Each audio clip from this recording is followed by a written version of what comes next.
Hey everybody, this is the YouTube character profile of Simon Barlow. This is a double feature. We first profiled Simon back in episode 70 of the podcast after, when was that, 2013 I think?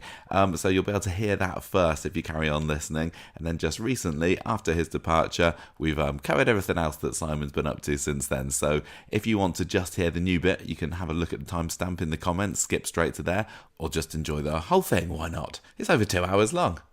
There's so much to say about Simon Barlow, even though he's not been in it very much. Anyway, I'm going to stop blathering. Here's the old character profile, then the new one. You're going to be Simon Barlow experts by the end of it, I promise. Enjoy. Our character profile this episode is Simon Barlow. Oh, little Simon. Oh, cheeky little Simon. He's so cute. He was born on the 6th of July, 2003, which makes him 10. Yeah, good maths. That was maths. I can't believe he's 10, because that means he's in year 6, and he seems.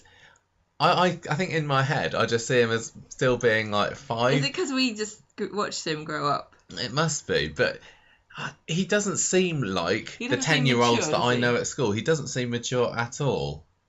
It's his voice, partly, isn't it? Yeah, it'd be a strange day when his voice breaks. It'd be like, wow, you have become a man. And don't forget that all the children on the street are only there in relation to how they interact with adults. So they're always going to be more infantilised than they would be if it was like a kids programme or something. Yeah, I guess so. It's always their relationship with their parents and them getting in trouble and being vulnerable and stuff. I think he needs to grow up though. Anyway, carry on. Grow up, Simon. Father, Peter Barlow. Mother, Lucy Barlow. Deceased. Yep. He first appeared on 6th of July 2003, which is when he was born. Yeah. His number of appearances has been around 310. Yeah, so he's not in the top 100 featured characters, but I'm sure we'll get there one day. I'm going to go on a bit of a limb here and say that he was originally played by twins. As is the tradition for Coronation Street. Jake Hartley and Oscar Hartley in 2003. I think they just do that as kind of like default for babies that are born now. Yeah. They're just getting twins to play them. Of course they do, because they can't. Babies can't work that hard, you know. They've got to have breaks. And then you get to see which one is the best actor. It turns out it was none of them. No, they both got culled to make way for Alex Bain, who has been Simon from 2008 to now. I was shocked to find that Alex is 2 years older than Simon. So what, he's 12? Yeah. No way. I think he's either 11 or 12. Anyway, he doesn't look 11 or 12. It's weird. I don't really know how old children look. 12-year-olds don't look like that. If you're shorter than my chin, I've got no idea how old you are. He's the 29th longest running current character, kind of. That's I ridiculous. don't think it really counts. That means No. going back to 2003 rather than 2008, so we'll let him off with that one. And he was cast after appearing in a Rice Krispies ad, which we watched just before the episode started. How adorable. If you go onto YouTube and search Alex Bain Rice Krispies, and you get to see him stealing some cereal from his sister's bowls and being the precocious little scamp. Yeah. So, what's the story of Simon Barlow? Well, he all came about from came about from Peter's bigamy storyline, where he was engaged to marry Shelley, but then Shelley. His head was turned by the lovely florist Lucy, and he just couldn't say no to either of them, so he ended up married to them both. Lucy was too clever for Peter. Yeah, definitely. Well, she discovered his ruse in the end, didn't she? And she made him believe that she was going to stay with him, but embarrassed him in front of the whole Rovers by admitting that she's leaving to live in Australia, taking Simon with him, and she would never see him again. Yay! Well, she was right about him never seeing her again, because she got breast cancer and died in 2008. But that meant that he was lumbered with Simon, and straight away he didn't really want to have anything to do with him, because I think he was going through his alcoholic phase at the time, and he had more important things to worry about. So he got custody of Simon, but Simon was living with Ken and Deirdre for a little bit because Peter doesn't want to know. But his mind was quickly changed when he realised that if he did take Simon on, he would get a load of money from Lucy. Yay, money! What does he do with that? He buys the bookies. So him and Simon move in together. They're upstairs in the bookies. But then his alcoholism is going in full swing by the end of the year, and he turns up drunk at Simon's nativity play. That was a brilliant episode. I remember that. All the chairs got knocked over. 2009. Simon is upset when Peter's girlfriend Leanne moves out, so he gets this rabbit who calls Leanne. Seems kind of sweet, a bit weird, and then you realise that Leanne the rabbit was actually a boy. He was saying that Leanne had cojones. But he was only 6 at the time there, so he probably didn't know about things like that.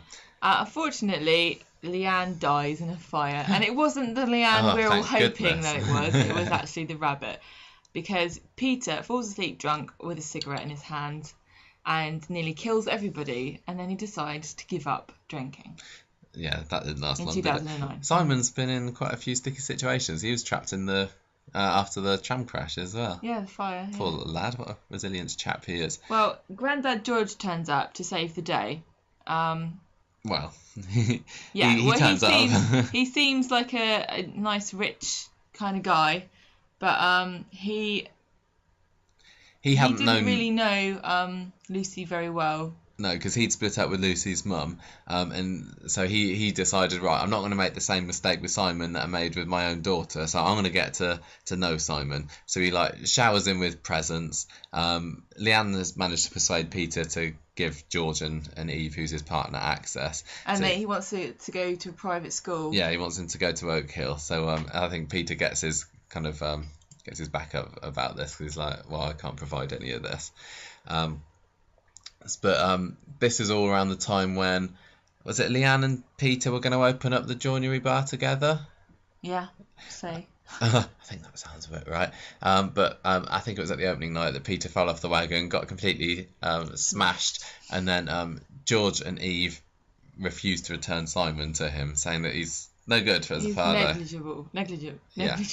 And so they apply for custody. And it looks as though they've probably got a pretty good chance of taking Simon away, because they seem like the perfect parents. Yeah. But Simon doesn't like them, because he doesn't really like very many people. And he runs away from them during a trip to Blackpool and makes his own way home. And when he realises he is defeated by a child, George drops the custody appeal. Yeah. And he ran away because he overheard George and Eve talking about him, and he didn't like that. I think he did like them. He did get on with them. It wasn't like. What were they saying that he didn't like then? Oh, I can't remember. It was. I think that George had said to Eve that he had got custody of him or something, and he was just saying to her that he hadn't, and I don't know exactly. What? Okay, well. Anyway, that's the end. That was the end of that. Yes, we haven't seen any more of George since then. Here's another example of why the twins don't like Simon, because in the same year he fights with Ardy over a toy, and then Ardy ends up hitting his head and has to go to the hospital, which then gets Claire in trouble because everyone accuses her of being negligent. Yeah, because she was childminding, or supposed to be childminding at the time, but that was, like we said last week, she'd got Sophie and Sean to look after them for a bit. I think that was then. And then Simon has to confess that he was the one what done it. Yeah. By the end of the year, he is trapped in a burning building during the tram crash, but he's rescued, thank goodness, by Jason. Hooray! 2011 was a happy beginning of the year for Simon, because although apart from the fact that Peter was almost dying in hospital by the end of 2010, by the time we get into a few months into 2011, Peter was up on his feet, on crutches, hobbling down the aisle to get married to Leanne, and they all go off on a nice family honeymoon together, which is a bit weird. And also that year, Simon met his new kind of gran, Stella, when she turned up on the scene. Great gran, Gloria. Yes. 2012. Leanne left the street after Peter has an affair with Carla. Oh no. Yeah, and that's when we first start to see that Simon doesn't quite get on with Carla, and Carla doesn't get on with him. Like we were saying earlier, they just don't really gel together. They don't really, no. They don't hate each other, they just don't get on. Yeah.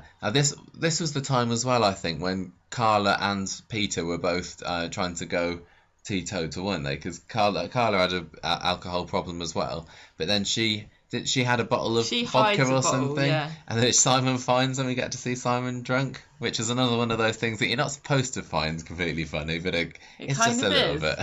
It's technically child abuse. Yeah. Yeah, so you don't laugh. No. After Leanne returned back from Weatherfield, everything was better, because Peter let her look after Simon while he flitted away to LA with Carla. and we didn't see them for about 6 months, did No. we? The second half of last year. They come back all in love and like a bit hippie-ish. Yeah. And Peter convinces Carla to stay for Yeah, because Simon's they only sake. came back for a little bit, didn't they? Yeah, and Peter's no, like, oh yeah, I've they're got a still son here. here. I feel a bit sorry for Simon because he's had so many mums and so many dads. I feel sorry for Simon. I also feel sorry for Carla because how is she ever going to get close to him? Because he doesn't really want to know her.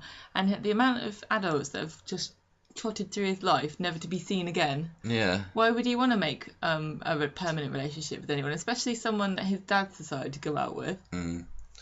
Well, he's going to have to just deal with that if the wedding is Deal going with to take it. place. You're going to have to deal with it if you're on a soap. I haven't got any notes about what Simon's done this year. Has he not done very much? I can't remember. Let's say no. Apart from this bullying storyline, Yeah, he has been more prominent in the last few weeks, and I think I was a little surprised to see him. So, yeah, that's what we have seen from Simon so far over the last 5 years.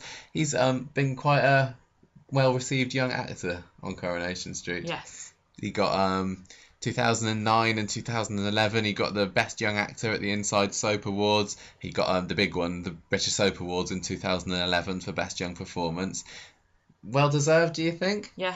Compared to lots of other child actors, he is fantastic. He's very good. I mean, he's got charisma and stage presence, and some of the other child actors unfortunately do not have that. No. They just disappear into the background when they're on. I mean, he's even got a personality. Faye's even got a lot more than the others. Some of the other characters, you just don't. You not only do you not notice them when they're in a scene, but you don't notice when they're not in a scene.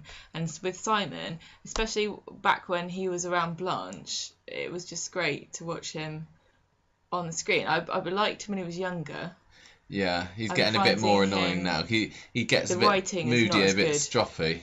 I think that's just kind of like how they've got to go with him now. It's kind of like the Harry Potter books when it gets dark and starts being angsty and moody. Yeah, but I guess some child actors just get cast because they look the part and they know that they're not really going to have any storylines with him. But I guess when they cast Alex to play Simon, they knew that they were going to have somebody that could properly act. I don't know. I think they realised that he could act, and so a lot of these storylines have come from. Yeah, they wouldn't have given him half of these storylines if he could. Like what you've written here about Chesney. I think the same thing happened with him. I think a lot of the storylines we've got it's just down to the ability of the actor. Yeah, there's definitely lots of similarities between the two of them. Oh, we've got to say in 2009, 2012, Inside Soap Awards Best Young Actor. I thought you only said the first one. No, I said both of them. Oh well, now you know you basically got them 4 times, then, didn't you? Yeah. So Chesney and Simon, they both had a tragic past, and they both had their little pet that died. Yeah.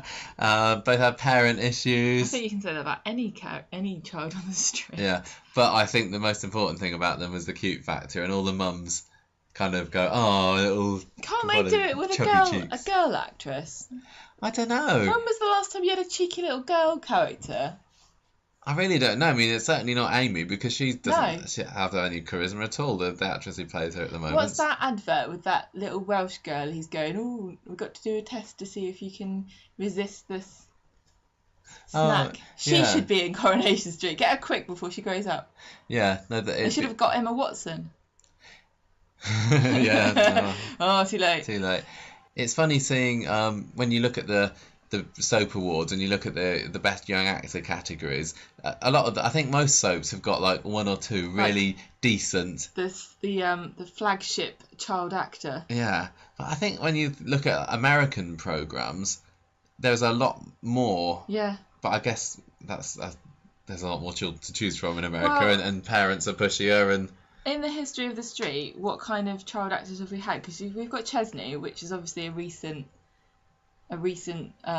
character, and it's easy to compare them because we've not only watched him, but he's also still in them. I really can't think of any examples. I mean, you get the teenagers, obviously, like when Steve and Andy arrived, and there was Tracy, but they were mostly famous for being mid to late teens. I mean, we saw Rosie and Sophie grow up, but. They were played by different actresses until the characters were, I don't know, 9 or 10. Faye's a bit too old. Really. Yeah. I would love to see a little cheeky girl as well. I think that the problem would probably be they'd want to make her too sweet and adorable, and everyone would just hate her. I think that's maybe true. You can get away with having a cheeky little boy, but I think you can get away with having a cheeky little girl, but I just think they wouldn't do it. They'd go, let's make her cute. yeah, Let's make her a little Honey Boo sweet. Boo. Yeah, and I think it's funny because we've got here Chesney and Simon, and we can't think of any, but there probably are other child actors. But Coronation Street is so famous for being a female-dominated soap, yet the two standout child actors have both been male.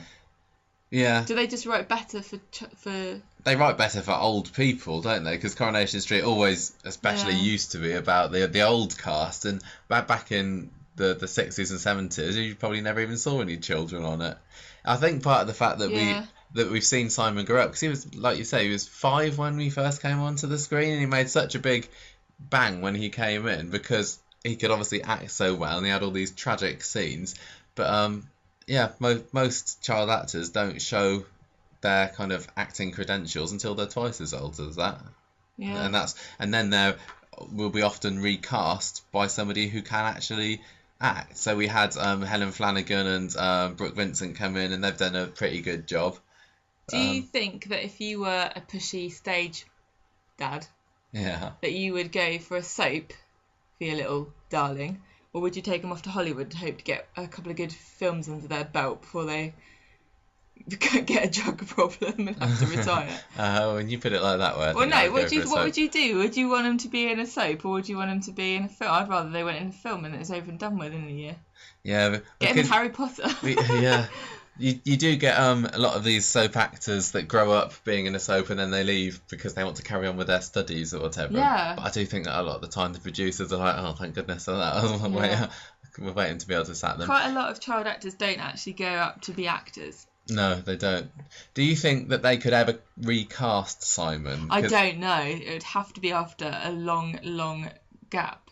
Yeah, because they can get away with it with all the very, very minor child characters. Like all the Platts were recast, and Amy has been.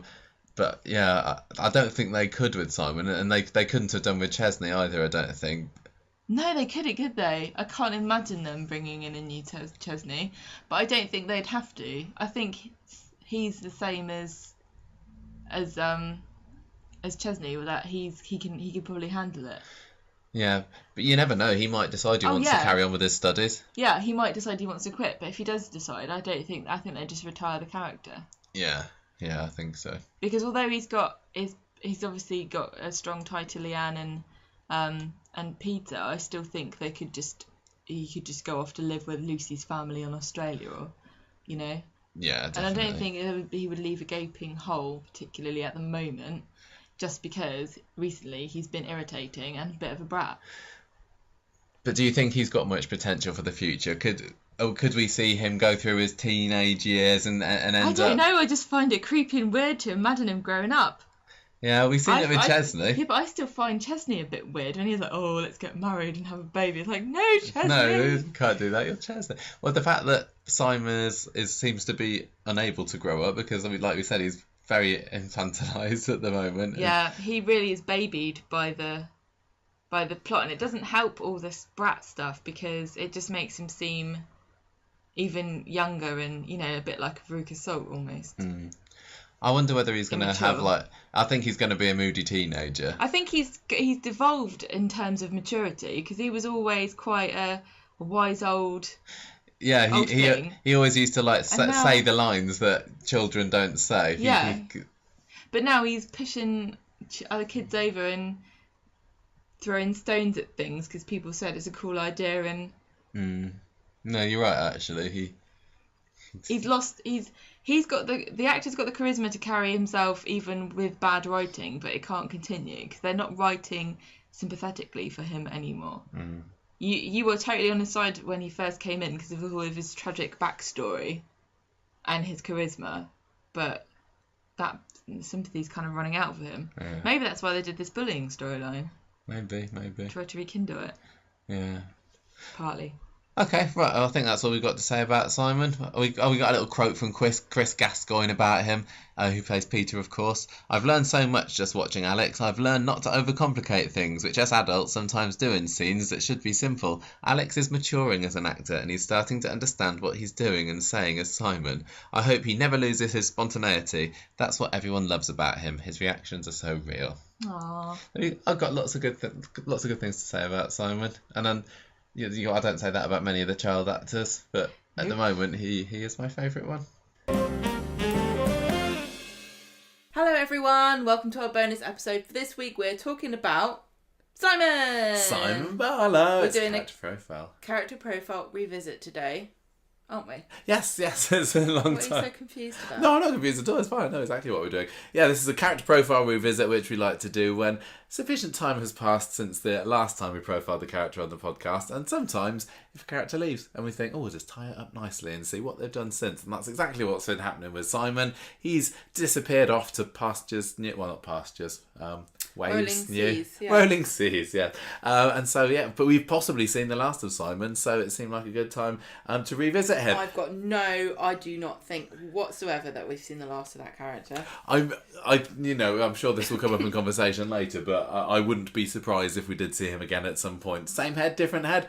I don't know. We'll talk about that later. I'd be interested to know what you think, actually. So the last time that we did Simon Barlow as a character profile on the podcast was back in November 2013, and it was episode 70 of the podcasts when he was just a wee little 10-year-old. He was cute back then. We said he was cute. I had to re-listen to this over at the weekend, and I just thought we'd start off this episode by running down some of the things we said, because you haven't listened to this, did you? So I'm just going to let you know what we thought about Simon 11 years ago. Yeah, please do. So he'd been in 310 episodes at that point, and we were just kind of very curious about how he was going to be as a teenager, because he was so well known at the time for being, one of the premier child actors on Coronation Street. I mean, say what you like about Simon, and people certainly do, but out of the young, cute children that have ever been on Coronation Street, Simon is one of the few, really, isn't he? One of the few absolute little cherubs alongside Chesney. He's iconic. It's weird because I don't know whether he really is an iconic child character anymore. I think Chesney definitely. Not so sure about Simon. I think maybe now he's not in it anymore, we'll remember him more fondly as a young boy. Yeah, you're right. I think people still do cling on to memories of young Chesney more than they do Simon. But I think Chesney was really well integrated into some of the big Battersby Brown stories of the early 2000s. The fact that it's currently being revisited on ITV3 at the moment certainly helps. I mean, Simon himself has still got a few years, I think, until he pops up there, along with Peter. But yeah, you got some classic young Chesney moments, like, being dragged off by Scylla, holding onto the post box, everything with the jacuzzi through the ceiling. And I don't know whether Simon had quite so much of that, but Simon definitely had some really big moments. But I just think that the era of Corrie when he grew up, I just don't think it's as iconic. No, kind of the second half of the first decade of the 2000s. Just to be really specific. No, you're right. I don't think it was as golden an era as maybe the early 2000s were. But I still think, and I'm going to say maybe controversially, that Simon is the cutest child character we've ever had. I think he does beat Chesney in the cute stakes. Chesney was more of a little scamp, wasn't he? He was cute and pathetic and adorable and very kind of Oliver Twisty. Urchin-like. Yeah. And Simon just had this lovely smile, didn't he? He really had a very cute little face, and he was adorable, and he didn't... I think Chesney had a bit more of a personality. Yes. Simon was just a little poor boy that things happened to. Yeah, like his flat catches on fire, or his rabbit. He's got a cute little rabbit, and his dad turns into an alcoholic. And yeah, there was tragedy that happened to Simon, but I think the tragedy that befell Chesney was worse, just because his whole life was one big misery because of his horrible mum. Chesney seemed to have more agency because he had to grow up quicker and be the adult in a lot of situations where he shouldn't have been, because he was the only grown up in the room, even with his parents there. Right. Simon was babied by Leanne almost from the moment she met him. Yeah, because we talked about the fact that Simon's kind of parental history was a bit, very soap character like, I suppose. Yeah. So his like in the tradition of, maybe he was one of the first of classic soap semi-orphans. The mum's killed off fairly early on, poor Lucy. He then comes over to a member of the Weatherford Dead Mothers Society. Well, yeah, one of the founding members. Then you had Peter coming back with him into Coronation Street. He hooked up with Leanne, so Leanne kind of took on the mantle of mother, and Peter was almost like, there you go, you have him, and you have him, I don't need to look after him or do anything with him, didn't he? Because I said earlier that Scylla was a terrible mum to Chesney, but at least she was kind of around, whereas Peter was just like almost washed his hands of Simon, didn't he? Yes, a tad. And the other reason why I think that Simon hasn't kind of caught on as an iconic character is because he transitioned immediately from cute boy to a surly, violent teen. It did happen quite quickly. And I almost never recovered. I don't think he's ever recovered, really. No, well, this is the era we're going to talk about. As when we profiled him last time, he was in year 6 at school, so he was 10, 11, I think 10. And we were saying that he's starting Americans to get... Americans and Canadians and Australians won't know what year it's in, but I'm just going to say, Americans in particular, you guys are awful on the internet for going, he was in grade blah blah, he was a sophomore. None of that means anything to people that don't live in America. I don't know what you're talking about. When you say he was in grade, I don't even know what numbers they go up to. I work it out from how close they are to The Simpsons. So I know that Bart's 4th grade and he's 10 and Lisa's 8. 4th grade. They don't say second grade 4, and she's 8. So anyway, it's just really annoying. I just hate reading. He was in 8th grade. What does that mean? Just do your maths. How do I don't know about The Simpsons and what grade Bart Simpson is in. Well, you should. To unravel the mysteries of the code. Anyway. It just really annoys me. Sorry. We were just starting to say fed up with it. That he was beginning to turn a bit bratish. Yes. We did think that he was going to... Well, I said he's going to be a moody teenager, and I was certainly right there. We just couldn't believe that he was going to grow up because we knew of him as a child. You said, I find it creepy and weird to imagine him growing up, but you also talked about talked about his charisma and stage presence, which he absolutely had in bucket loads back then. We were very complimentary about his acting, and we also said that we didn't think that he would ever be able to be recast. We've had a lot more Corrie recasts of children in the past decade or so. We've also had a lot more Corrie... Alex Bain Simon is the ultimate Simon. Recast in general. Yeah. I mean, when we first started the podcast, it was kind of unimaginable to us that anybody would be recast on Coronation Street. And we've had several high-profile recasts since. Some. It's starting to get... What's some and several? How do you define them to be so completely different? Oh, I think that several is a bit more than some. Me. Several is like 3 or more. Okay, yeah, fair enough. We have probably had 3 or more. But so anyway, that's kind of was our summary of Simon, and we were just really... I'd say some is more than several, actually. We're gonna have we can have arguments about this. Okay, we were just really, really curious to see, and maybe a little bit trepidatious about where his teenage years would take him. So were we right to be worried? Let's find out, shall we? Right, we're not gonna. Okay, I know that we've in the past been very critical of Simon, and online very critical. Lots of critiques. He's not a darling of social media, is he?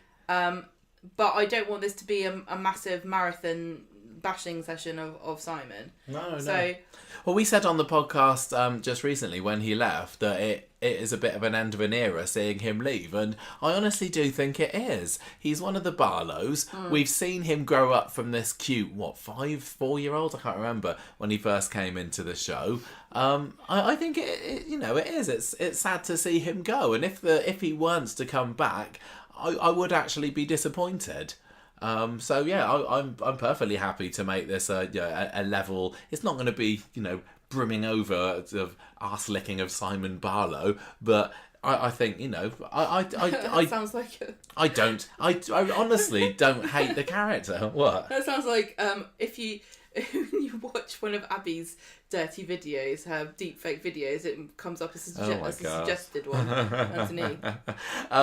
But he's just. I think one of Simon's biggest problems is that he's not been given enough chance to shine. No, I don't agree. I think he has been a deeply unlikable character because of his actions, and I don't think that Coronation Street's tried to make him a likable character since he turned into a teen. I think they really went hard. They went really hard got? on making him nasty when he attacked Leanne, which we'll get to. Yeah. There was a bit of a redemption, and we saw him getting involved in gangs, and I think maybe we were supposed to feel a bit sorry for him then and say, oh look, what's happened to him is that he hasn't got his dad about really looking after him to stop him from drifting into waywardness. Well, I'm just going to say, I think he's a very realistic character. For the way that he's reacted to the situations that life has thrown at him, it's hardly surprising that he is not very well adjusted, not very sociable, he doesn't really have any friends. He's a bit of a loner, honestly, and he has just gone from trouble to trouble. With lots of gaps in between. Yeah. I mean, his episode counts really have been poor. So I said earlier that how many episodes had he been in before? Bash him, but well, no, we're being critical of the way that his character. No, critical of the way his character in news, and also. I don't think it's unfair to say a character who's written as a fairly unlikable character is unlikable. They haven't made any effort whatsoever to make him likable since he became a teen. No, not really. He's not been he's not been grim all the time. Well, we will find out, won't we?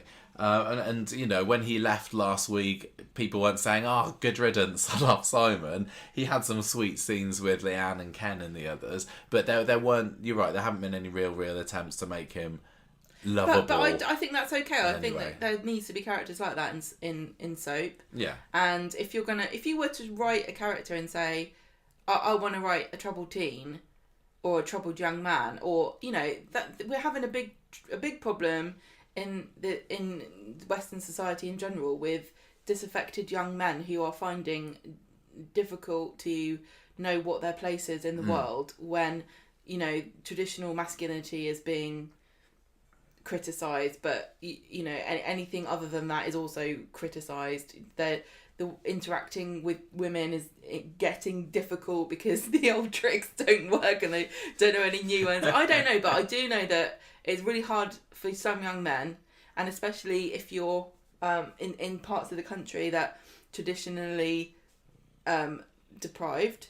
And he really is from that kind. You know, he's like the poster boy of disaffected youth of a bit of a broken home. Of course, as a Barlow. Obviously, he's going to have a huge support network, and he's got Leanne as well. But I think Peter being not a great dad, not having his birth mum around, you're right, not having any friends really to speak of, it's clearly had an effect on him as a character. He's kind of drifted because he's in a weird age slot where he doesn't really hang around with the rest of the group of young teens and young adults. Well, a lot of the other teenagers on Coronation Street are a bit more fashionable and with it, and I know that you know Asher and Amy are definitely squares in some way, but they're both kind of fun-loving party girls, aren't they? And Simon just doesn't seem to be like that. He just gets his can and I mean, and even sits there with his video games. The sad loser of the street currently, who's Bobby,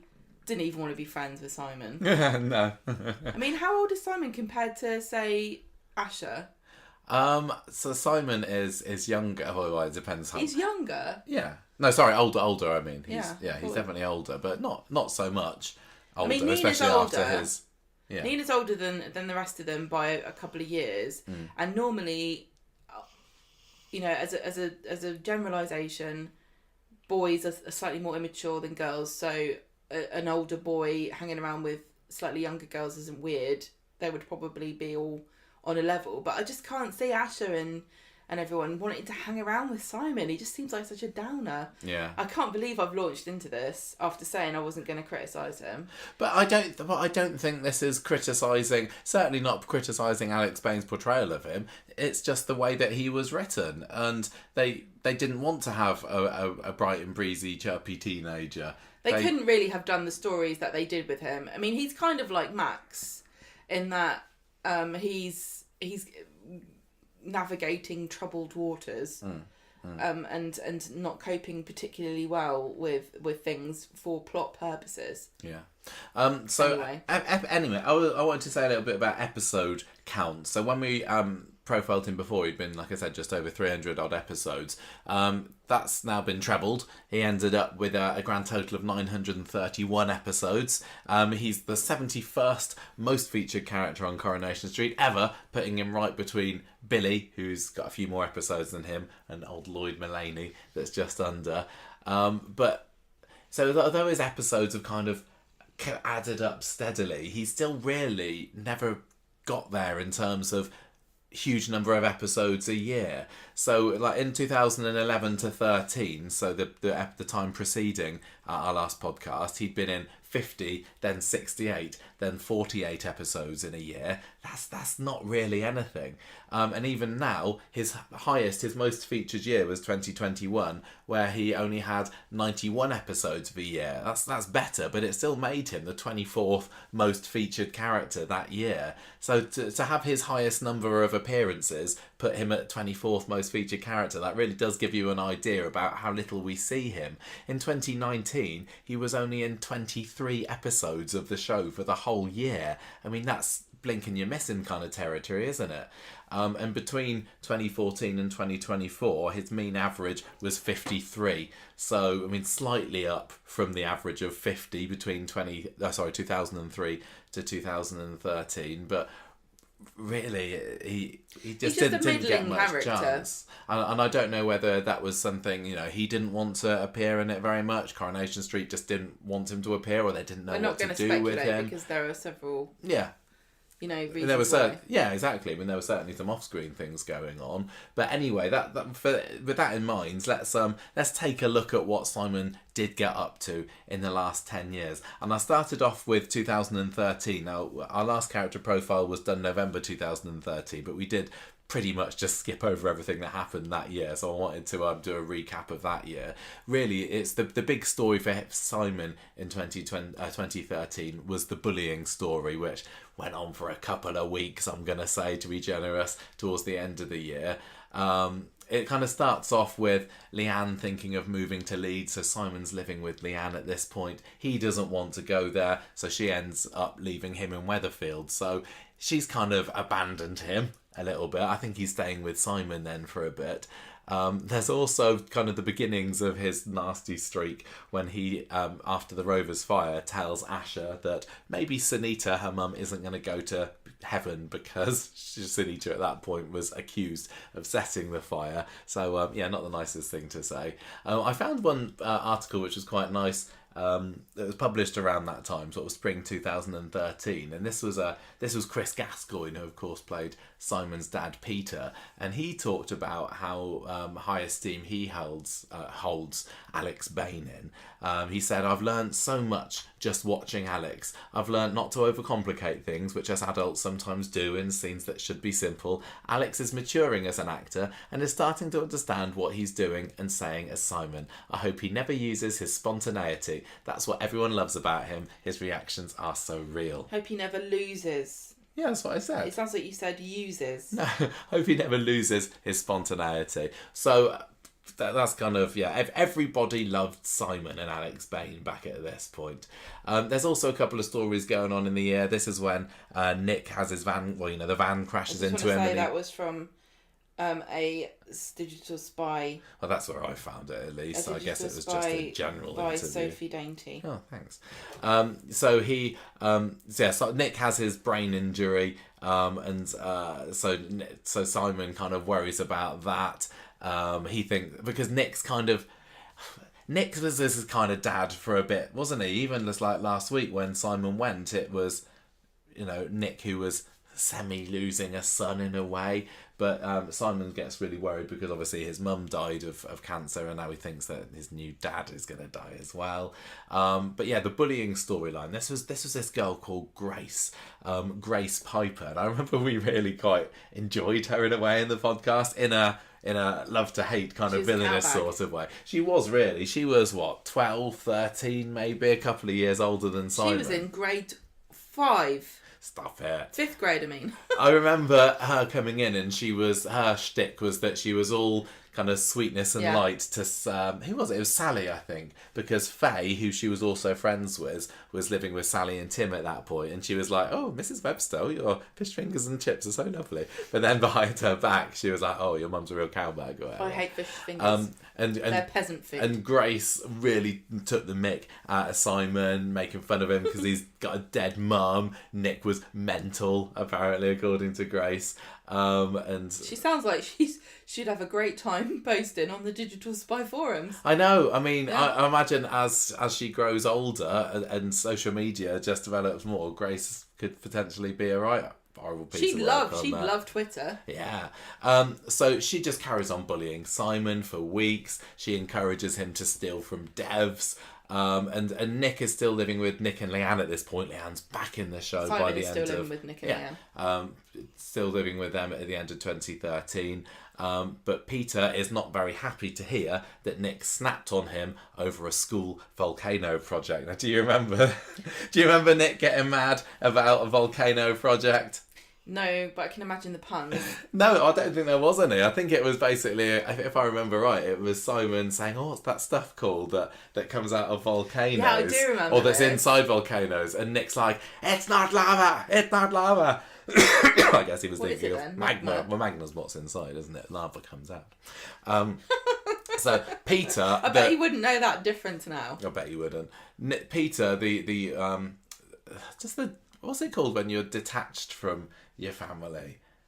Estranged? Yeah, kind of. Dad is having a bit of a go at Nick about this. So they then decide, well, Simon should come and live with Peter for a little bit.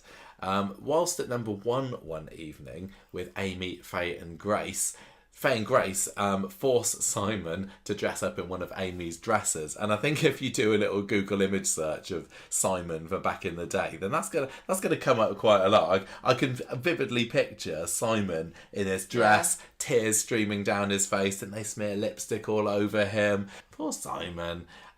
He's also at this time being kind of looked after by Tina McIntyre a little bit. So this is towards the beginning of the Peter and Tina affair. So poor kid. Oh, she was the babysitter, right? Yeah, you're right.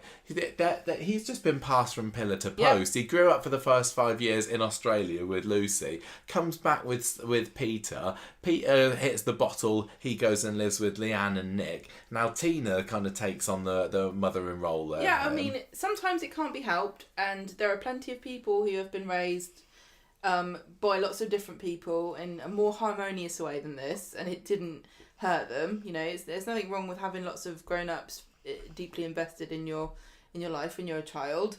But because this is a soap, it wasn't done with his best interests in mind. No. So he's going through a tough time. He also, Alex talked about being quite affected by this storyline personally, because he was bullied at school. Now here's something that I don't know whether I really knew that much about Alex Bain, but he's a trained dancer. He's a ballet dancer. Did you know this? No. Well, the Alex Bain, ballet dancer. And he was like, yeah, I was a boy, I was a ballet dancer. The kids can be very cruel about that. And as someone who was bullied myself, he said, to be able to bring my own experience into the storyline was incredible. So...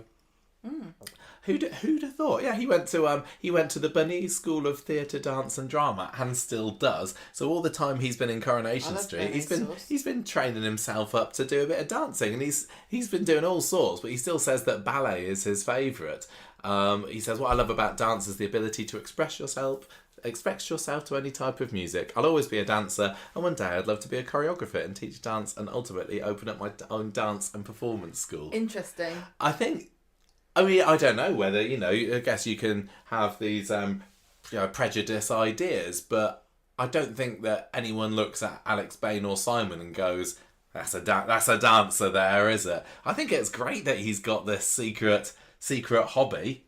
Yeah. You know? Yes. I think it's fab, and I don't know what he's got in store for himself now he's out of Coronation Street, but I say good luck to him with this. I'd be really interested to see him perform, to be honest. Anyway, so that was really what we had in 2013 for Simon, and on to 2014. Things just kind of get worse between Simon and Peter. They do. Peter gets sent to rehab, and Simon is resentful because he can't see him. And when Peter comes back the following month, Simon doesn't want to see him now. So make your mind up. Peter, I don't blame him. Like, I know. he was utterly useless, Peter, and it's kind of ironic, and I guess it is like supposed to parallel it, that Peter also was rejected by his dad. I mean, that's probably what he grew up thinking. He's not got a good role model for how to be a dad. No, when times got tough for Ken and Valerie electrocuted herself with her hairdryer, or the plug, the Peter and Susan were whipped up to Scotland, and Ken's visits were like a couple of times a year. And so he, there was the Tatlocks did look after him, but yeah, he I guess just didn't know what a good dad should be. Yeah, I don't really know who raised him in Scotland. But anyway, when Peter gets accused of murdering Tina, Simon turns against him, along with lots of other people, and becomes a bit withdrawn. But then Maddie, do you remember her? Yeah. She gains his trust and stands up for him when Amy starts teasing him about the fact his dad's in prison. Is that a lot of the younger, older teenage girls kind of latched onto Simon, didn't they?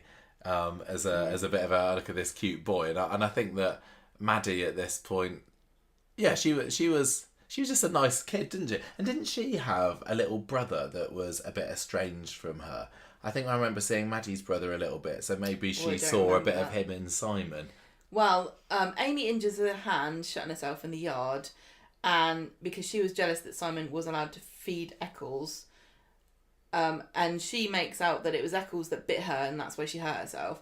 And Simon thinks Tracy's going to get Eccles put down and gets Maddie to dognap her, but then she gets found when Ken sees her taking Eccles for a walk. Yeah, Simon and Amy, they've like... Amy didn't even turn up for Simon's leaving last week, did she?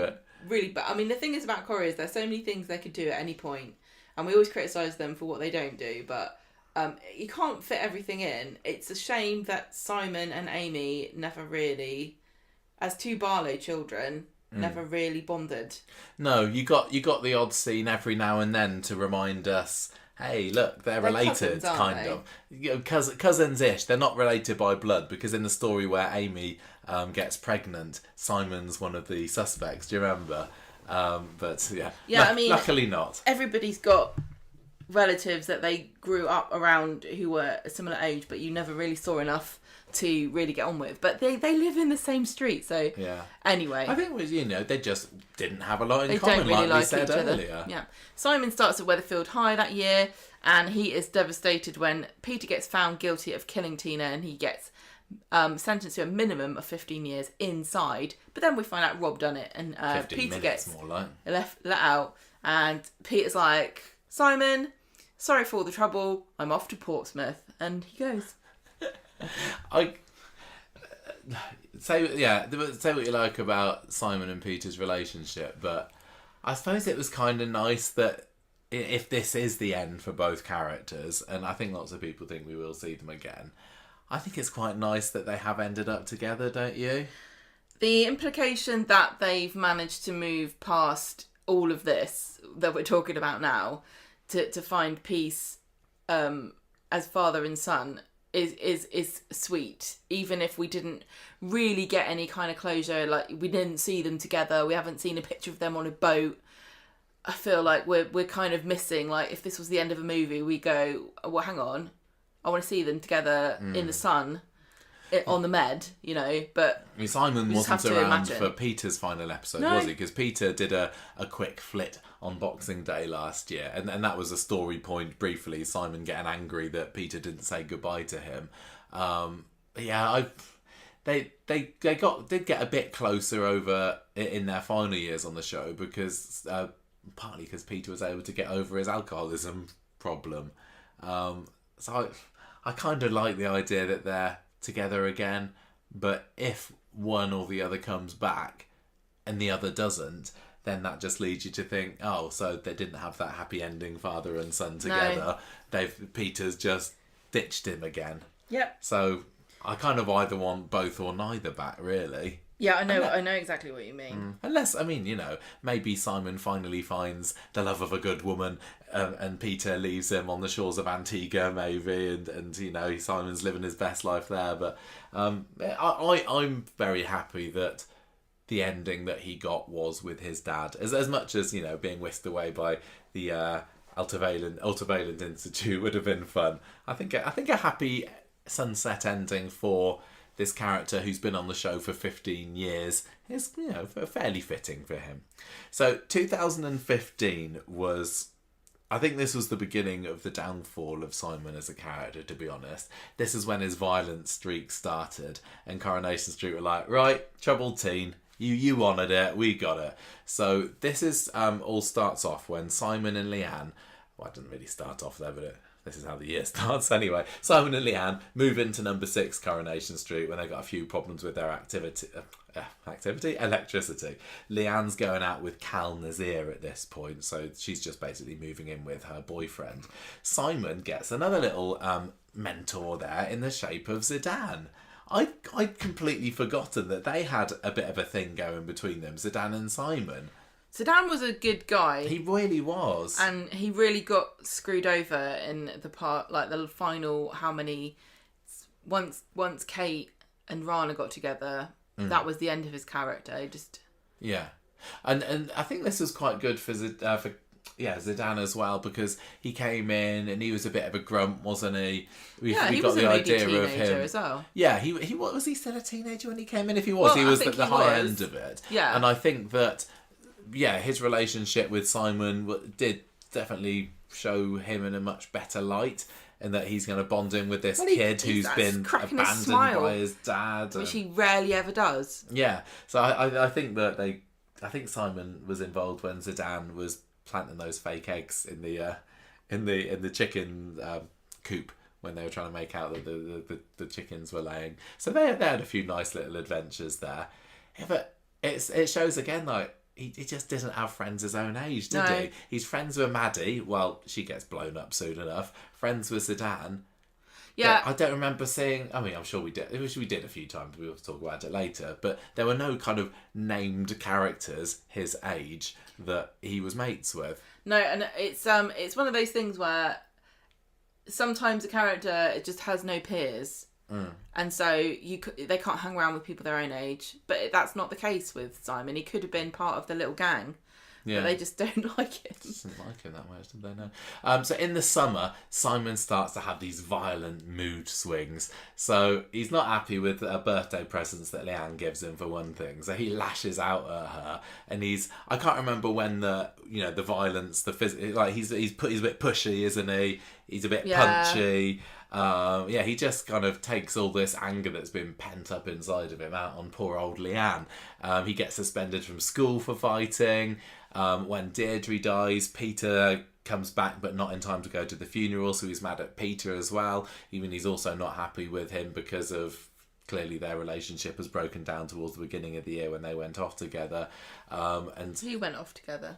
No, Peter didn't at the beginning of the year. Sorry, I'm remembering. Yeah, sorry, the end of last year, Peter went down to He didn't go off together with anybody. He went off by himself. Sorry, on his own. Thank you. Things are not good between them.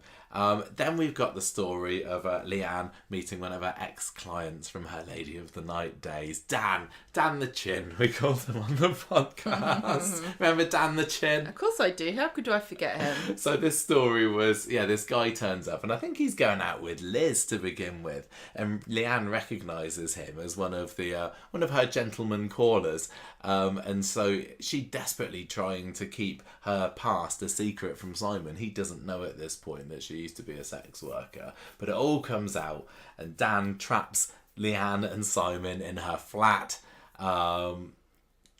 She revealed to Liz drama. that he was an ex-client, or he used to visit her.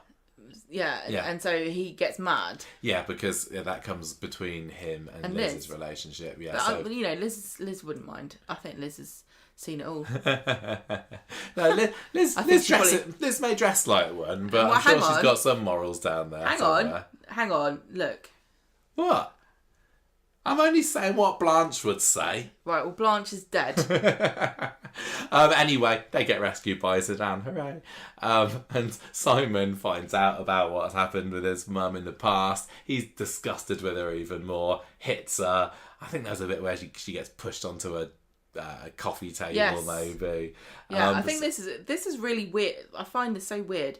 Zidane was a bit like this, wasn't he, with Alia? Am I misremembering? What? There's been weird policing of sexuality. Oh yeah, Zidane definitely relatives. did that with Alia, yeah. Like, why do you care? It's so weird. Women don't do the same thing with men. I don't understand why men feel so entitled to be policing their female relatives' access to their pants. But are you saying that Simon shouldn't be policing Leanne because he's just 12, 13 at this point? I think it's perfectly normal for a 12, 13-year-old to be... To police their mother's sexuality? No, to be, Be careful shocked. what you say. To be shocked and, taken aback. Watch what I Yes. say. If you find out that that's been your mum's past, I think that's very normal. And I think it's the sort of thing you'd be worried about being bullied about at school. Yeah, but you don't hit her. No, gosh, no, of course not. Of Exactly. course not. I'm So not saying what, Simon what should it do is that. you're defending. I'm not defending that at all. That's my I'm point, saying Michael. I'm talking about the disgust and I just find it weird. Sorry that it's normal to you, apparently. I don't think that's what you want to be saying. I'm not saying that. I'm just saying that if a teenage boy finds out that that's what his mum was up to when she was younger, I'm not going to blame that boy for getting mad about it if he thinks that she's been keeping it a secret from her or for being surprised. I'm not saying it's brilliant. I'm just saying it's a bit gross to be whatever. We have a different opinion. We have a different opinion on that one, but that's I okay. just find it really gross how both Zidane and Simon can't handle that the female relatives are sexually active in a way that they don't approve of. It's none of your business. I think for teenage boys, that's yes, I know. be... It doesn't make it does. I agree, I can understand and sympathise, but it doesn't make me think any. It doesn't.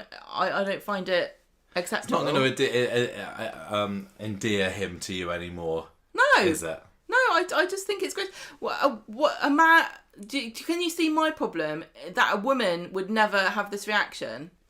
When was the last time a girl was like, "Oh no, my dad used to shag about when he was a bloke, when he was a lad"? No woman ever even bothers to think about this. But yet you've got all these entitled boys and men wandering around attacking their female relatives because of what they got up to when they were younger. I think if a teenage girl found out that their dad had been, I don't know, some kind of gigolo or pimp or a male... Pimp isn't the same thing. No, but it's still working in the sex industry. But a pimp is somebody who exploits sex workers. Fine. But I think if a teenage girl found out that about their dad... Would they hit him? No. No, but I'm not defending the hitting. Oh, well, I'm talking about it as a whole. You're breaking it into separate packages so that you can make it more agreeable and like excusable. Well... God. I feel completely justified in saying that it's unacceptable to police your female relatives' sexuality, no matter who you are or what they've done. I feel completely comfortable in saying that. Yeah, well, I feel completely comfortable in saying that a 12-year-old who finds out about what his mum got up to is going to find it a bit gross. Yeah. Well, everyone thinks it's gross when their parents do anything. Yeah, exactly. Well, Simon was having all the... I mean, this wasn't what sparked off Simon's anger issues towards Leanne, but it certainly exacerbated it. Is that he's probably completely knocked out of the blue by this, because as far as he's concerned, with Leanne, it was immaculate conception. She never slept with anyone to have him as a son. He just appeared at the courtesy of another woman who conveniently died. Well, Zidane tries to steer Simon back onto the good path that summer by getting him involved in an under-15s football team that he's coaching. I completely forgot about this. I don't imagine Simon being a footballer, but he had a few, for the next 6 months, he was really, really into football. Do you remember Lily's good at football? No, Do you remember that? I definitely know that. Do you think Corey remembers that? Yeah, I think that's still there for Lily. But no, Simon, he just doesn't strike me as a sporty type, No. He's much more of a stay-at-home, watch the telly type. Not that I'm blaming, not Well, that you I'm also criticising didn't that, think because that is also me. that Alex Bain was a ballet dancer. So I know, I'm learning all I sorts think about these. You can't judge a book by its cover. I know. Well, I think that maybe they should have taken advantage of this, and rather than having Zidane taking Simon football, they should have taken him to ballet lessons. Then he could have showed his skills. We certainly would have got a better demonstration of his skills than we did when James had a heart attack playing football that time. I don't know how much football we saw Simon doing, but anyway. Probably more than we ever saw James doing. Quite possibly. So anyway, Leanne tries to stop him going to football practice at one time. She's like, you've learned it now, you don't need to practice anymore. He kicks her instead. He hadn't got a ball to kick. He also, one evening, gets drunk with his mates. He does have some mates. I don't know whether any of them had names well, or they just ran away after this. They end up smuggling beer or booze of some sort, at least, into the bistro one night. That results in another fight between Simon and Leanne, and he gets his arm hurt. So he persuades Leanne to tell Ken. He just fell over, though. He's happily beating her up behind closed doors, but he obviously doesn't want anybody to find out about this. And Leanne, who's got this really kind of tenuous... So she's really worried that anything could come between them, and she wants to keep Simon as her kind of surrogate son.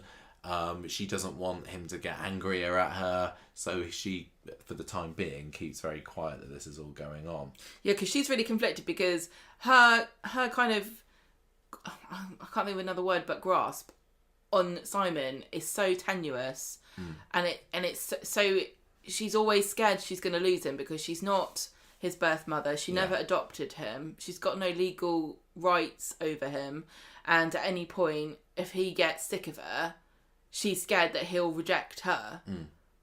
Yeah, she loves him like any mother would love their natural son. And so, yeah, but you're right. She knows that this could come to an end at any moment. So I think in some ways, having Simon be the character to portray this story probably at the time made it even more kind of, it's kind of suitable, I suppose. What? Yeah.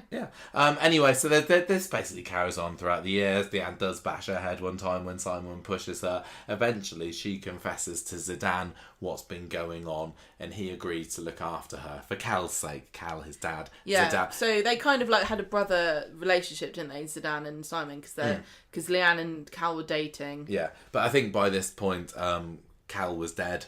Maddie was dead.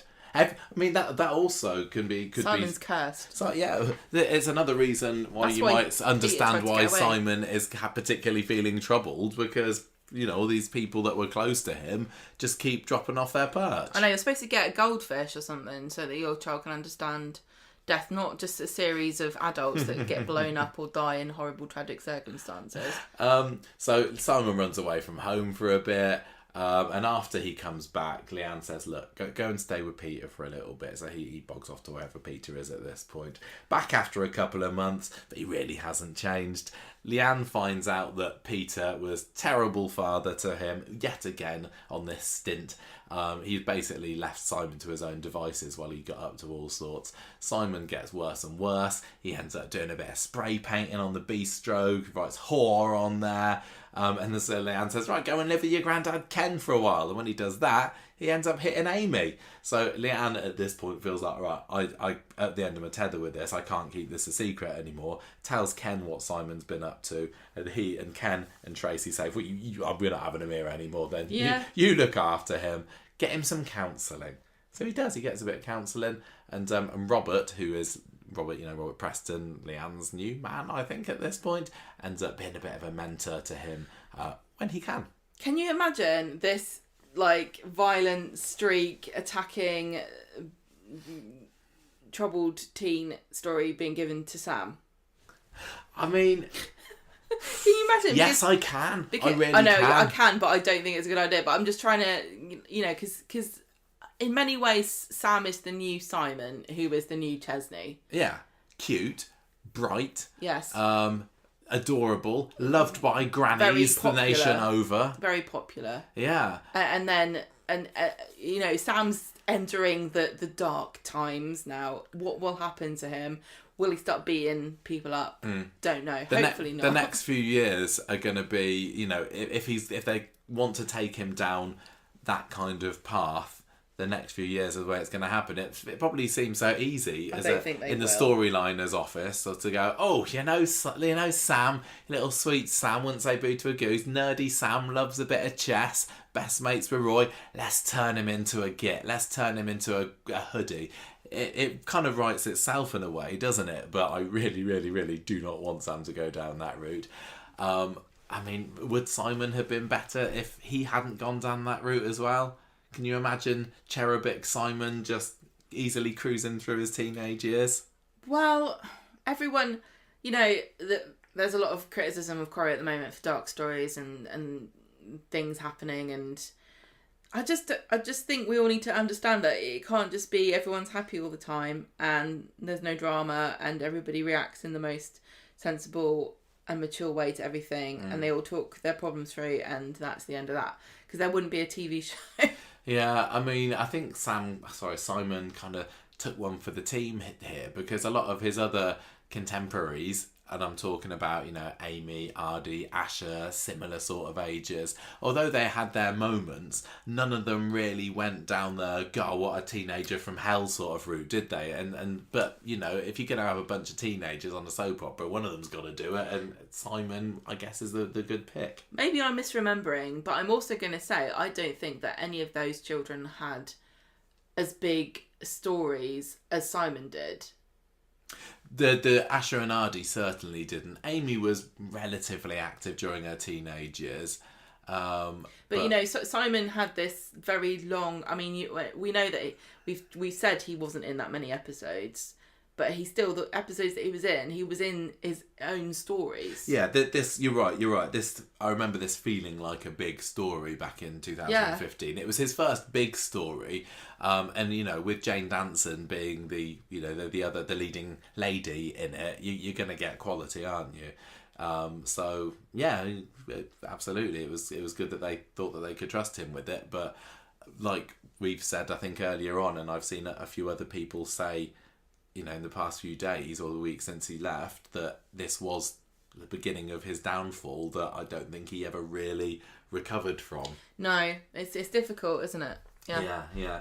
Right, so 2016, this is the resolution of the violence story, and also Peter gets back. So do you want to take over for a bit? Well, Simon joins a football team in February because he's still having a great time. Yeah, having a nice kickabout. But he breaks a kid's leg by tackling them.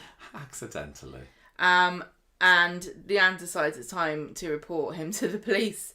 He says it was an accident, but she's like, no, you're violent, you're terrible. He gets taken in for questioning, but then when a video emerges of what actually happened and proves it's an accident, she retracts her complaint. And Simon gets away from Leanne by going to with Ken to visit Peter over the half term. He's in a bit of a better mood when he comes back, and things start to get better between him and Leanne. Yeah, so all it took was getting threatened by the police to set him on a straight path. And that was kind of the end of it. Simon does cause more problems for Leanne in the following years, but this was kind of the end of this story. Yeah. And definitely one of his... I probably would say it's his biggest. The one that people remember him most for. And he said that Alex has spoken about his big storylines in his exit interview recently, and said that when he thinks back on his time on Coronation Street, this particular one comes out on top. He said, it was incredible to be able to work with Jane on that, and I was proud to be able to highlight an issue that not many people talk about, but it's more common than you think. And I had lots of people telling me that they had gone through the same thing, even people that I know. It was a difficult storyline to work on, but I'm really proud of what we did. Yeah. I can imagine it being... I can imagine it being a difficult relationship. You know, a kid who's full of anger and a single mother. I don't know how common it is, but he says more common than you think. So However common you think it is. it's more common than that. More so. common than that. No, again. You think more, it's 8 again. on the common scale? No, it's 9. Yeah, 9. Maybe 10. So, and it is interesting, and it was, I don't think it's really gone down as an issue storyline that people praise Corey for. I don't think it really changed any conversations about it. No. But then sometimes things just need their time and place, don't they? I can't remember whether it was ever like, you know, in the running for awards. No, I don't If think... anything was, it might have been Jane picking up a few nominations. Who was the producer here? This must have been Blackburn at this point. You know, I think different producers also treat stories differently, and it was a different time, you know, even 10 years ago, about how soaps expected you to react to stories like this. Like now, their issues-based story, they will go on about it and stick people in, you know, and work with charities and stick people in This Morning to talk about things. I don't think that was really... I don't know, there might have been, but... Well, I don't think that anyone's like... Nobody had Simon Barlow as the face of domestic violence against mothers. No. In that year, did they? You know, it kind of didn't really get people talking about it in the way that you would expect an issue storyline to, but I think it's because it's still very taboo. Yeah. I think the other thing with this storyline, a lot of the other issue storyline that Corrie does, there's a victim or a hero, often the same thing, that viewers really, really rally behind. And as great an actress as Jane Danson is, and a beloved, iconic, modern Corrie character Leanne is, I think that people didn't, and maybe still don't in some ways, have a lot of sympathy for Leanne because she can be so hard-faced, and it's not like people were saying, oh, she deserves it. No, I agree with you. It's because she doesn't bend over backwards to be nice to everybody. No. She doesn't fulfil that feminine role of like a people pleaser. No. Who is just a nice all-round person. That's why she's a really interesting character, because she just doesn't bow down to you know what, that kind of role. Anyway, so that year Simon's worrying about Leanne. She's getting sick, but it turns out she's pregnant. She had a secret night of passion with Steve McDonald. He just looked at her in a funny way, and now she's up the duff. Yeah. She decides to do a bunk to Liverpool to start a new life, but Simon doesn't want to go, and he tells Nick. And Nick gets on the coach as she's trying to leave. Go, you're the love of my life, don't go. So she stays in Weatherfield with Simon, and they move into Nick's flat with him. Yeah, so this is Nick, Leanne and Simon. Do they stay together? Is this the beginning of the current relationship? 'Cause they've been together quite a long time. I don't think they had any other dalliances with anyone else since then. So really? I've heard about a dalliance since then. Well, apart from this week's one. Right. Yeah. No, I know what you mean. The setup of Leanne, Nick and Simon was finally solidified in 2016, and it's from this point onwards, I guess, he's had a bit more stability. Although, no, actually, Nick does bugger off for a bit, doesn't he? Yeah, because he goes in quicksand. After the quicksand, yeah. He gets really embarrassed because he just had to put his feet down and stand up, and he would be fine. Right, so Simon is mad at Peter again because he's supposed to be taking him to this football award, but he doesn't bother. He's supposed to come back to Weatherfield to help him get this football award. Simon's so good at football. He's actually won an award for it, but Peter's like, oh, no. He's like, no, I'm more of a rugby guy. When he does come back, because Ken had a stroke, he has to really convince Simon that he's, here to be a good dad. Simon gets a girlfriend called Daisy, and then that's it. Never hear of that again. I tried to find more information about this, but it was such a low-key story. There's just nothing about her. I think she maybe gets a name check in an episode or two. I was kind of poring over Coripedia and I couldn't find anything. I didn't look at our podcast notes. But yeah, so that Daisy. was odd. Yeah.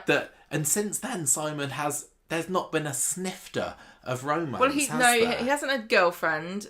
Which is weird. Honestly, I find that one of the weirdest bits about this character, because normally it's a massive rite of passage. Like a soap teenager. Yeah, Who's he going to cop off with? Who's going to be your boyfriend or girlfriend?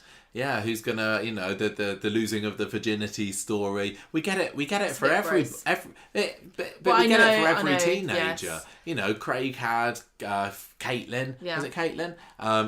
We've had it with Asha, we've had it with Amy, Faye, and that was the pregnancy. Hardy. But yeah, exactly. Courtney. But Simon, they've literally shown no interest in putting him together with a romantic partner. More than any other character as well. Even, maybe from this point onwards, Simon seems like he's got a life outside of Coronation Street that we don't see anything about, because he also has some mates that every so often, and he goes and lives at someone else's flat. Like, he had a flatmate for a little bit a few years ago, yeah. And it's like, who are these people? Why don't we see them? You're a main character. You're not just a main character. You're a main character's child. You're not just a main character's child. You're the main character's grandson. You're the spawn of Ken Barlow. Yeah. And you're going off and you've got flatmates somewhere. We don't see you, and you've got this life that we just hear tangentially, and you kind of like make guest appearances. Yeah. It's weird. I mean, the fact that he's the spawn of Ken Barlow, who's like the OG Lothario of the street. Yeah. And also Peter, massive womanizer. Yeah. It seems that they just didn't want to give Simon a libido. I mean, they didn't go down the asexual route, but if they decided that they wanted to have an asexual character, which I think is still pretty rare on British soap. I think I saw that Emmerdale had an asexual character, but if they went there with Simon, there wouldn't be anybody going, no, that's not right, because Simon, he's a right player. So that's very true. That was an avenue that they never went down. No, they could do when he comes back. It's not was even Daisy even real? Well, quite. Maybe it's an imaginary girlfriend. It's not even like, and again, I've seen it, but it's all disappeared from my memory. I don't remember Simon ever kind of bemoaning the fact that he didn't have a girlfriend. He didn't pine after anyone. He didn't see his mates with girls. He never fancied anybody. No, I can remember. I don't think he did. I mean, not everybody has to. No. But like you said, it's very unusual because that's such an easy storyline to give a teenager. The first romance. Yeah. And we just didn't get anything. It's really weird that they passed the opportunity up. I don't know what sort of girl would be good for Simon. Maybe he's into boys and he's repressing it. Maybe I really don't know, because he's not got any gay role models in his life, does he? No. I mean, if you're the grandson of Ken Barlow, then that would be, you expected to carry on sow your seeds, sow your wild oats, and you got to carry on the Barlow name. Yeah, exactly. I mean, Ken's you already. can do that if you're gay. Ken's already got one gay grandson, hasn't he? And Lawrence, is it, or is that the son? I don't remember. I don't remember. But yeah, anyway, so maybe that's something to explore when Simon comes back. I mean, he's going on this boat now, isn't he, with Peter? Maybe Peter is going to teach him the ways of a girl in every port. Yeah, probably. Or maybe he'll try and Simon won't be interested. I really don't know. It's not everybody needs to shag about. No, of course not. So Nick starts to suspect Leanne and Peter of having an affair, and he tries to kind of upstage Peter in Simon's affections. Not really hard, is it?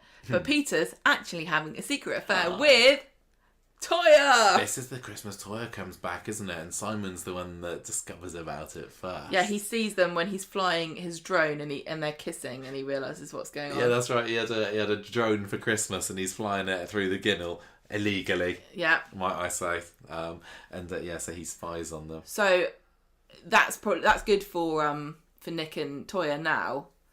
What? Because obviously they're not going to be caught because Simon's gone. Otherwise, they'd have to be aware, because Simon could be spying on them with anything. I bet that drone went back in the box by New Year. Yeah. Never used again. Yeah. 2017. So Peter's like, Simon, please don't tell anybody about the fact that I'm dating Toya. And Simon does try his best to do so. There's like a scene where Peter's left his fags round when he's with Toya in the flat, and Simon kind of hides them in his pocket. That just ends up with Leanne suspecting that Simon's taken up smoking.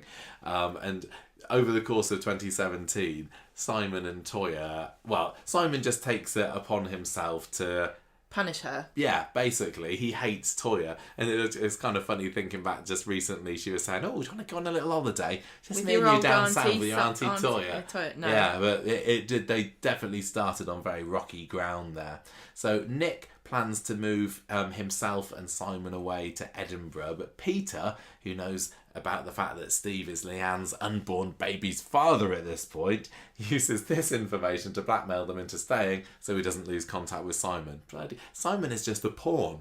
In a similar way to how Amy was between, Tracy always used to use Amy as a bit of a bargaining chip, didn't she, with Steve, and Simon is just getting passed from pillar to post. Baby Ollie comes out, truth about the parentage is revealed. Immediately, it's Steve's baby. Simon, Steve holds him. He's like, "This is my son." Yeah. That was one of the best twists. That was great twist. That twist, and also when it turned out that Glory wasn't actually. Oh Very no, what honest. Glory? Yeah, it was. No, I can't remember what that baby was. No. Gone Girl. That was the name of that baby. Anyway, I'll have to Sorry. think about that in a bit. Anyway, Simon's mad. Yet another thing to be mad about. He's been lied to all this time. So bickering continues, and Nick and Peter are just constantly trying to one-up each other as 2017 goes on.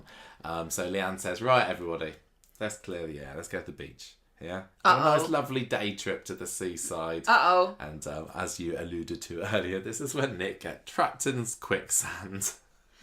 Sad. It is hilarious. I just picture Ben Price up to his neck in it. So yes, Nick's buggered off for a little bit. He doesn't go away for too long, does he? But I think now, is it just Leanne and Simon living together? I lose track of this. So Simon gets partially involved in another story that autumn when he finds a strange-looking cigarette at school and throws it away. Summer finds it, smokes it and falls unconscious. It's spice. Issues-related story. There's a rampant spice outbreak in Manchester. Billy blames Simon for it, and he even punches Peter when Peter tries to defend his son. Simon reports Billy to social services, and this all causes the big cliff-pushing incident between Peter and Billy. Billy and Simon Barlow a bit of an instigator there, yeah. 2018 was the grey hoodie gang era that we all love. Simon getting involved in gangs. Again, like from what we've seen from the character so far, not unbelievable that he's going to be attracted by the lure of gang culture. Naughty. Simon gets in a bit more trouble in January. He cons Toya and Eva out of money. Then he steals vodka from the pub. He gets expelled from school, and Peter grounds him when he's caught selling the vodka. Simon gets involved in a gang led by a guy called Tyler Jeffries, and they all wear matching hoodies. Well, Simon has to earn his hoodie. He doesn't get this until later in the year. But yeah, Tyler was a proper nasty piece of work. And they tried to semi-redeem him by the end, didn't they? When he was the father of Amy's baby, who obviously miscarried. Or did she abort? I can't remember. I don't remember. You remember Tyler Jeffries, though, son of Irish Vicky. Oh. Yeah, this is who we're talking about here. I don't. Yeah, it's all a bit of a blur. There's an awful lot. It's maybe they're overusing it a little bit of horrible teenage scroats. Because you got your Tyler, then you had your Corey. Now we've got Mason, and they're all kind of cut from the same cloth, aren't they? There's always like a cocky, violent, tall, like broccoli-headed boy.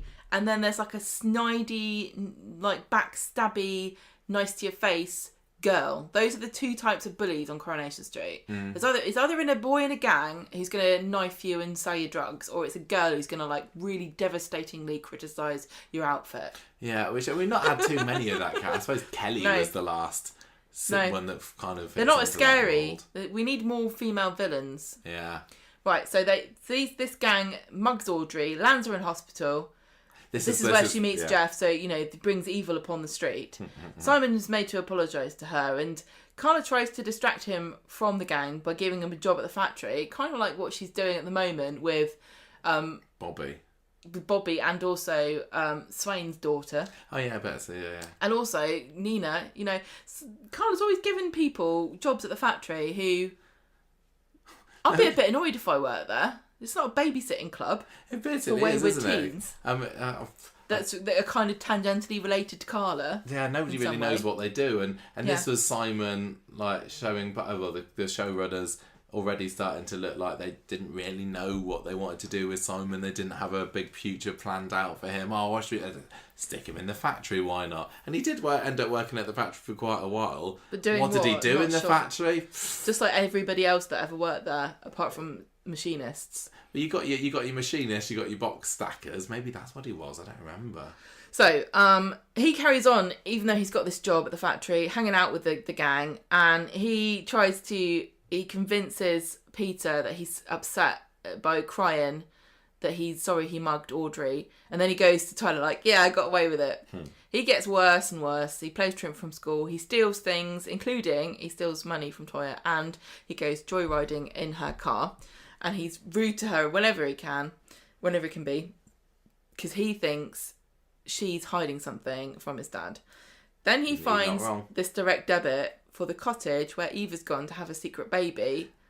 This is Toya and this is what Toya's actually been up to, isn't it? She's bargaining with Eva to. Well, she's having her take fertility away- struggles. yeah. She's been trying to get a surrogate, and that didn't work. And now Eva's got her baby with I've forgotten his name, Aiden, and she's convinced her to give the baby to Toya. Yeah, so so Toya's rented this cottage so Eva can carry her baby there, because it's obvious now she's showing.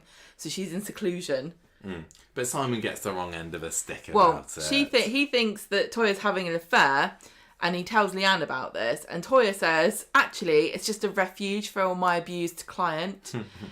But then Simon finds a picture of baby Susie in Eva's bag, and Toya has to confess to Peter that that baby is not actually a surrogate baby, it's Eva's baby. Yes. And so Peter's like, you weirdo, I'm finished with you, and he and Simon move into number one. So Simon, yeah, kind of the instigator of the split. Well, I know Toya brought it on herself. I shouldn't really blame Simon. I for really this. love this baby storyline with Toya. I thought it was really I thought it was fascinating. great. It's silly, but it was But fascinating. Toya going behind Peter's back, she has only got herself to blame for that particular relationship breaking down. Well, Yeah, so Peter's Peter and not a Simon are catch. moving into number one at the moment, aren't they? So I was wrong when I said that they stayed in the flat together after this. Well, who's to say what happened? It's all made up. Yeah. We could be making this up too. This is mostly all true so far. Simon then becomes an official member of the Grey Hoodie Gang. He helps Tyler steal £80 from the cafe so he can go and buy the outfit. Mm-hmm. So the next victim, Simon and Tyler and the gang, is Flora McArdle, who is Vinny's mum. Yeah, Vinny, the Pat Phelan's associate. He's turned up dead. She's sad. They rob her, but she comes back part way through. Tyler knocks her out, leaving Simon to take the blame. The police eventually catch up with him, and then he's like, I will have my revenge!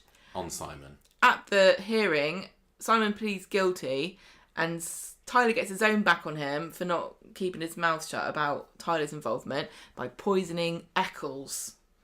And he also puts glass in a meal that he was eating with Leanne at Speed Dial. Yeah, Tyler was a proper nasty piece of work. And he attacks him in the street, but Kate rescues him. Yeah. Do you remember when he poisoned Eccles? Did he give him a poisoned sausage or... Her. Oh yeah, her, sorry. Yes. Horrible boy. And he shoots Peter with a paint gun, and he says, next time I shoot your dad, it'll be a real bullet. Oh no! Ken takes Simon to Cornwall to get him away from things until after the court case, and Tyler gets off with a youth rehabilitation order, and then he's like, hooray, on social media. I got away with it, but then the police are like, you're not allowed to say you got away with it. It makes us look bad. So they arrest him and lock him up. Tyler's mates carry on attacking Simon though, and haranguing him. And Peter tries to get, as you said, Vicky to get Tyler to call his boys off, but he won't. Do you think one of the reasons why Simon continued to play up over the years is that he got quite a few holidays out of it? Feels like whenever the going gets too tough, whenever Simon gets too, difficult to deal with, it's like, let's take him to Portsmouth. Let's I know, but it's send him not off to Antigua. It's not being... Yeah, he doesn't really go to exotic places. Well, it's still Does nice he go to get to away Antigua? from it. I don't think so. Yeah, I think he did for But a little most bit. people... I mean, we never had, really great, exotic holidays when I was a kid, but Most kids don't just have to play up to go to Cornwall. They just go because it's normal to have a holiday. I guess so. It was Maybe that's the only way he could think of getting one. Him going on holiday so often, well, not holiday, going away from the street was another reason why we got so few Simon appearances. Because he'd like have the stories, and then like literally he's not in the street. He can't be in the background. He's away somewhere. Simon decides he wants to join the Navy, and Peter's like, brilliant. And Nick and Leanne are like, maybe you should do your exams first. Whatever happened to that? I mean, is this the life he's living now? Now he's on the boat? I'd kind of forgotten until I was reminding myself for this episode that Simon had this passion for joining the Navy. But I don't know whether he really did or whether he was just completely... some people do join the Navy because that's your dream and you have your call of the sea. Other people end up joining the armed forces because they just don't think there's anything in, Well, there are lots of different reasons to join. Normal society. What are you saying? No, it's like, there's nothing for me here, so I'm going to go and there do what the adverts say and see the world. Yeah, I know, but I'm saying for Simon, it makes sense. I guess it made sense for him to feel like there's nothing for me here, And he wanted, I still think, despite his relationship with his dad being up and down, maybe he thought, this is what's going to make Dad think that I'm a real man. I'm going to be following in his footsteps because my dad was in the Navy. Yeah. Yeah, exactly. He's in the Merchant Navy. Yeah. So that you said Nick and Leanne said that because Nick's back by this point that you need to do your A levels first. I don't even remember whether Simon did his A levels because if they could get away with not showing Simon on TV or talking about anything that he did that wasn't directly involved in the story, then they wouldn't. But maybe I've forgotten. I don't know. Well, anyway, that was that year. And also off screen, this was when Alex Bain, maybe it was midway between. This is when he became a father himself. Age 17, he had a girlfriend, Levi Selby, and they split. But I remember when Alex became a father. Cute. 2019. So we're really starting to see a reduction in the amount of Simon. I think this was the year that I said that was his quietest throughout his whole run. We had at the beginning of the year, Peter gets a new boat, parks it outside the factory and helps Simon to do it up. Kind of the idea is we're going to go and sail away. Which again, kind of cute that's how they ended up. But Simon's school work grades just get worse and worse. Boat catches on fire. Simon's in it at the time. He has a bit of a rough beginning to the year. And then this is also the year, like I said earlier, that Amy finds out that she's pregnant. And both Simon and Ardy are accused by Steve of being potential who's the daddy is. But it's actually Tyler. And Tyler says, right, Simon, I want you to fess up to this and say that it was you because Amy's underage at this point. But Amy says, no, it was Tyler. He's a nasty scrote. But he was so alluring. And that was the end of that, although he got some award at the end of the year or other, didn't he? I can't remember. Carla and Pete. Did? Tyler, I'm sure he got decorated for something, most repentant scrote award or something. Oh, yeah. I like that one. Carla and Peter and Simon go away to a residential treatment centre in Carlisle at some point in the year because she's having this mental health breakdown. Because Simon's just basically, we don't see him at all then for the end of 2019. And there's not much really in 2020 either. It's mostly kind of he's around during other stories. 2020 was the big year when Ollie died, so his kind of brother-ish. And yeah, he's just kind of there in it. I think Alex Bain took advantage of the fact that he wasn't appearing much on Coronation Street this year because this is when he completed a BTEC level 3 in musical theatre. I just think it's great. I want to see Alex Bain in a musical. Yes, that would be really interesting. Yeah, I've got no idea what he sounds like. No. As a singer. Singer, dancer. I'd be really, really fascinated. He could really make... Yeah, panto. I mean, he's been doing it since he was a little kid, so he's clearly passionate about it. And when you get, some Coronation Street cast, you think, oh yeah, if they leave Corrie, I would totally expect to see them, doing this, that, and the other on stage. But I really wouldn't have expected it for Alex. So I really hope he does get a decent stage job after this, if that's what he wants to go on to. Anyway, there was, yes, I say we didn't see much of Simon. We didn't see much of anyone in that year because it was the pandemic. He getting a bit mad at Carla at one point when she has an affair with Adam behind Peter's back. There's also a funny little partnership between Simon and Shona towards the end of the year that lasts for all of 2 or 3 episodes. Basically, the pair of them go for a drink in the bistro after hours. This was all when Ray Crosby was in charge of the bistro, and Ray basically says to David, I'm gonna report your Mrs. Shona, or fiance, or whatever she was at that point, to the police unless you stop opposing my plans to redevelop the street. So even then it kind of starts off with the Simon, and it stops being a Simon story. They didn't seem like they knew what they were doing for him. But that changed a little bit in 2021, which is when we all learned about county lines in Coronation Street. And the latest bad lad on the block, Harvey, and I guess Jacob as well, showed up. So do you want to remind us about 2021? Well, Leanne falls into depression after Ollie dies, and Simon supports her. She's kind of become a recluse in the flat. She doesn't want to leave. Simon is basically looking after her and trying to do everything he can to raise money for the family. I think that kind of showed some level of maturity since his wayward teen years. We said that earlier that Corrie never really did much to try and make us warm to Simon, but I think he did a good job looking after his old mam when she was going through a tough old time. He gets a job as a delivery cyclist for the chip shop, which obviously has inspired his current idea to make an app for the geographical location of Weatherfield only for deliveries. He gets caught up in a drug dealer Jacob Hayes' schemes, because Jacob lends Simon money and then he gets into debt with him, and then he has to pay this off by delivering the drugs for who turns out to be in charge, which is Harvey Gaskell. So Jacob was a really popular character. I think he was more popular because he was in it for this point, and then he came back a little bit later when he'd been released from Harvey's grasp. But I think Jack James Ryan was very good at making a charismatic, nasty teen in Jacob, and I think it was understandable for us that Jacob was not the one pulling the strings here, and he was just putting, he was taking out whatever Harvey was laying on him, on Simon, who was lower down in the pecking order. Yep. So Leanne starts spending all her money on mediums. It sounds so familiar, doesn't it?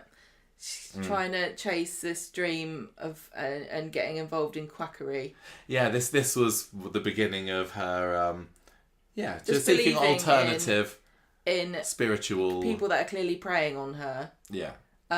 She thinks these people are putting her in touch with Ollie, and Simon's like, well, it's cheering you up, and she starts to think that these feathers are symbolic of Ollie's presence. Oh yeah, she keeps finding feathers, doesn't she? And it ends up being Simon going around with a pillowcase, leaving them everywhere. So, and just like currently, Ty's there just to poo-poo everything, ruin everyone's time. She says it's a load of old baloney. She managed to get through to Leanne this time, but she's not having as much success at the moment. Simon has to confess to Leanne that he's in trouble when she finds a bag of cocaine in his bag, and then Harvey finds out Jake has been taking a cut of the money that he's been getting, so he beats him up and he promotes Simon. But then Leanne decides to start delivering drugs to protect Simon, and then ends up confessing everything to the police, and then they have to go into witness protection. That was a really tough year for Simon. This is when all of the gang members started, what's it called? Cuckooing? Yes, yes. You move into someone's house and you basically make them your slave, and they're too scared to do anything about it, and you use their resources. Alex Bain on this story said, this is my first storyline which is truly all about me. It's about my character's struggles. Simon's trying to be there for his family, and he's been pulled in various different directions. He's trying his best to keep it all together, but at the same time he's only young, and unfortunately he's not perfect. He's always been on the wrong end of everything, and he's never really had friends who are close to him. So I think the gang fill that void. Part of him knows how dangerous it is, but part of him just wants that closeness. That's very good It's point. really sad. I do wonder, like, Alex Bain must have been thinking, why aren't they giving me friends? Why aren't they giving me a girlfriend? Why can't I have any friends? You know, lots of Coronation Street characters don't have friends, but if anyone's going to have a friend, it's generally teens who hang out together. Alex must have been, is Simon really that unlikable? But it was certainly, I think, suitable and not a completely out of the left field storyline development for him to go into gangs, even though, you know, he himself isn't in any way a tough guy, is he? No. But I suppose people like Harvey like to prey on the weak, and I think Simon thought he was tough. I think he would like to think he was. He doesn't like the idea that he's a bit of a wet blanket. So this was perfect for him to show it. Again, maybe showing, you know, my dad was a tough guy. He was in the Navy. I can be a real man too. Yeah. I just wonder, I mean, whether you like him or not, they've really done a good job of crafting a coherent story for Simon that goes with his personality and his circumstances, where he's been struggled most of his young life with belonging. Yeah, fitting in. And wanting to have a parent or some kind of authority figure he could look up to. And every time he gets that, they kind of get taken away. And so turning to this life of crime and being manipulated by people who he thinks are his friends, or wanting to be part of something that he could never be part of before. I wonder because I really do think Simon will be back. I don't think Alex Bain will play him. But I worry that all of this backstory and really good character development is going to be wiped clean when they bring Simon back, and he's going to be a fresh character that really bears no resemblance whatsoever. I can see them doing that, bringing him back, just going, look, this is Simon and he's changed. He's gone away and he's done this, and now he's a different kind of guy, and we're gonna work with whoever is the new Simon, and he's gonna be a different person. I know what you mean about the because recast. of what they've done with Ryan and Ali. Yeah, exactly. I think it's going to be like that. And Nick, he's had various heads, and each of those heads has had a quite different personality. It's like Doctor Who. When you regenerate as a Coronation Street character, it's kind of likely that you will be a completely different. And I think it'd make sense if he's away long enough and he's been sailing around the world and seeing all these things, having these great experiences, and he's still at this formative age, you know, young adult. That could really change him. But again, it'd be fairly easy for Coronation Street to say, right, let's get this hunk. Let's get a new guy in to play Simon, because it would be a shame if the Barlow line ended here.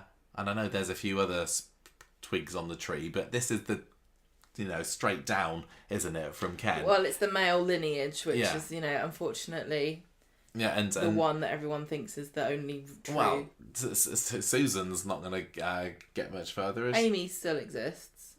Yeah, but she's not really related. She's not related by blood. Well, I suppose with Susan, you got Adam, and he's probably there's a load of meandering. He's sown his seeds everywhere, hasn't he? There's a lot of meandering. Yeah, we do need Simon. I think so. If Coronation Street was Game of Thrones, he'd be the king at the end of it, who had to come back to claim his throne once Ken and Peter have died in battle, obviously. But I mean, Alex Bain, I never really like it when they recast unnecessarily, but we're getting more and more examples of when a recast has really rejuvenated the character. Ardy, Ryan, as you say, strong examples. Even Tracy. So I mean, also not that we wanted it to happen, but Todd. And Gareth Peirce has done a good job of taking that character on, but again, in a completely different direction. And Gareth Peirce even said himself, when he was auditioning for the role of Todd, he looked at some of the previous actors' work but then since then has just gone, nope, it's my Todd. I will play him as I want to play the character, which I think really, to be fair, is the only way to do it. I think if they brought Simon back and it was Alex, he'd have all these, people. It's not. Simon's not one of the most beloved characters, is he? And if Alex Bain came back playing Simon, I think people's hang-ups about Simon and their distaste for the character would still remain, and be like, oh, it would be a good here's chance him to again. set him on a different... Yeah, if we said, well, here's a new Simon, I think people would be more give him a accepting chance. of that. But interesting, I think it would be kind of interesting, because I still think Alex Bain is a great actor. I think he did a brilliant job. I think he was done exactly what was asked of him. I think he's played Simon really well, because all of the things that Simon has done feels completely intuitive to me. Like the way he's acted and reacted to things, it feels very natural. So how interesting would it be if Simon was recast, but we got Alex Bain come back in, I don't know, 5-10 years as someone completely different? I don't. That's never happened. That's never happened. But well, it's happened with Jane Hazelgrove, hasn't it? No, but it's never happened with a main character. Jane Hazelgrove's character was not as high profile as Simon, for goodness sake. No, she was still a regular. But back in the 80s, but yeah, you're right. It's not. It certainly wasn't in it for 15 years before she bugged off. It's not completely without the realm of possibility that you could have Alex Bain come back as somebody different. I think that would be cool. But I don't know why they would when they. Because he's a fine actor. Take on the role. He's clearly. Sorry, we're kind of skipping ahead to his exit at the moment. Since the news of his rumoured departure broke earlier this year, or maybe it was late last year, I can't remember, he certainly put it out there that he really loves working on Coronation Street and he'd love to come back, and he was putting on his Instagram every day, oh, here I am at work. So he clearly wants to not burn any bridges there and keep the door well and truly open for him. My difficulty here is that I don't want Alex Bain to not ever, have another job. I want him to be successful. I would love to see him back in Corrie, but equally, I think the character of Simon with a different actor would be a more successful character, because I think at the moment he's not very likeable and they're not using him in a way that I feel befits the legacy of a Barlow. I think for the sake of the show, a recast would probably be better. And I've met Alex Bain and spoken to him, and he was so sweet, and I can't help but... You chatted to him for 10-15 minutes, yeah, didn't you? I can't help but really want to see him go on to do really great things. Maybe he could get a job on another soap. I don't know. Yeah, maybe. I mean, the thing with Alex is he's been doing this role since he was so little. Maybe he's fed up with it. Well, no, I'm saying he's been kind of shunted along, and he's like, so I'm in a soap. He probably thought that he got a job for life, and because he's seen lots of other characters, especially some of his colleagues. Sorry, if you're in the show when you're 19, 20, if you want to stay in the show, you can really, because axings are so few and far between. So yeah, I feel kind of doubly sorry for him that he's now like, oh, we used you for your cuteness when you were little. Off you go. And he's like, what now? At least he's got his dancing and his theatre training. We don't know why he's stage. Unless you've got a quote about. I don't. I can't remember. I don't think I have. Right, Anyway, I was right. I was telling you that Simon and Leanne have gone into witness protection. Oh yeah. And Nick decides to go with them. But then Simon almost gets kidnapped by one of Harvey's goons when he goes to see Peter in hospital, because Peter's had a post-wedding collapse, which is not uncommon in Coronation Street. Bad kidness. Then we get sorry. Sharon Gaskell turn up, Harvey's auntie. She comes back to Weatherfield. She tries to track down Simon and co. She pretends to seduce Dev so she could get onto Ardy's game console. This makes sense, okay? This makes sense. She then uses that to message Simon to get in touch with him, but then Leanne sees the messages and stops Simon from replying. Harvey eventually gets sent down after Sharon betrays him because his goons beat her up. and the whole family return to the street and the Gaskells bog off. I hope you were paying attention then, listeners. We're going to quiz you on this at the end. Yeah, I suppose this was evidence in a way that Simon had friends because he was on Ardy's friend list on his game console. Yeah, but okay, this kind of reminds me of like the bullies at school who would be friends with you when no one was around, but you're not cool enough to be friends in public. Yeah. Like, oh, I wouldn't be seen dead with you at school, but I'll play online with you. I'll play games with you. I kind of imagine that Dev was like, "Oh, go on, Ardy, put Simon on your friends list." Probably, like, he hasn't got any friends. What's wrong with you?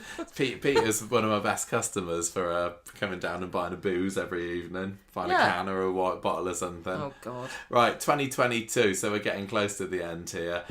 Simon is somewhat perturbed to hear that Amy's new beau is Jacob, his old druggy mate from the previous year. Well, not druggy, his drug dealer mate from previous... And not mate, really. Well, not really mate either, to be honest. His mentor colleague. in county linesing. So he's rather suspicious that Jacob might be peddling drugs again when Jacob's peddling these excess Alco Pops outside the Victoria Gardens one day. And then when Jacob gets taken on at the factory for a trial period, Simon tells everybody what he's really like. He also kind of very, very briefly gets another friend-ish in the form of Kelly Nealon, early 2022, who because this is the time when her mum Laura is dying of cancer and she's sneaking out at night to look after her, and she kind of confides in Simon that she's having a bit of a tough time with it. And Simon is the one to let Gary and Maria know, but then they're away from it, they're out of each other's lives, and that's the end of that. Now, I was saying earlier about Simon and Jacob, Simon being at Jacob's neck and not believing that he's changed his ways, but there's nothing like a near-death situation to show you who your mates are. And it wasn't either of their near-death situation, but one time when Max is sneaking out of Trim Up North after breaking in, he cuts his groin open, and a scene that still just makes me wince to think about it. And he's bleeding out all over the place because he sliced an artery. God. And Jacob goes over and looks after him, and he knows where to put the pressure or whatever. And Simon's like, you know what, you're not a bad lad after all. You saved Max, hooray for you. And they're kind of friends after that for a little bit, aren't they? Until, Jacob disappears fairly early on from the show in 2023. It's a shame. Like we were saying all this time, Simon never really had a friend. And he's got one for about, 6 months at the end of 2022. And then Jacob does a bunk at the beginning of 2023. He was so close to getting someone who could be a mate. And I actually thought that their relationship was quite nice. I think Jacob was good for Simon, but Jacob was really on a track to become a fairly well-liked, popular character. Yeah, I mean, he was there already. He just kind of mysteriously disappeared at the beginning of 2020. Well, it wasn't mysteriously it was explained in the plot why he went, but I don't think anybody went into 2023 expecting Jacob to only last a couple of weeks. But yeah, especially not Simon. Especially not Simon. So, but that could have been a great friendship. But oh well, c'est la vie. Simon's involved in Peter's story where with the Dr. Thorne. He ruins everything. Yeah, well, this is the so when Henry Thorne.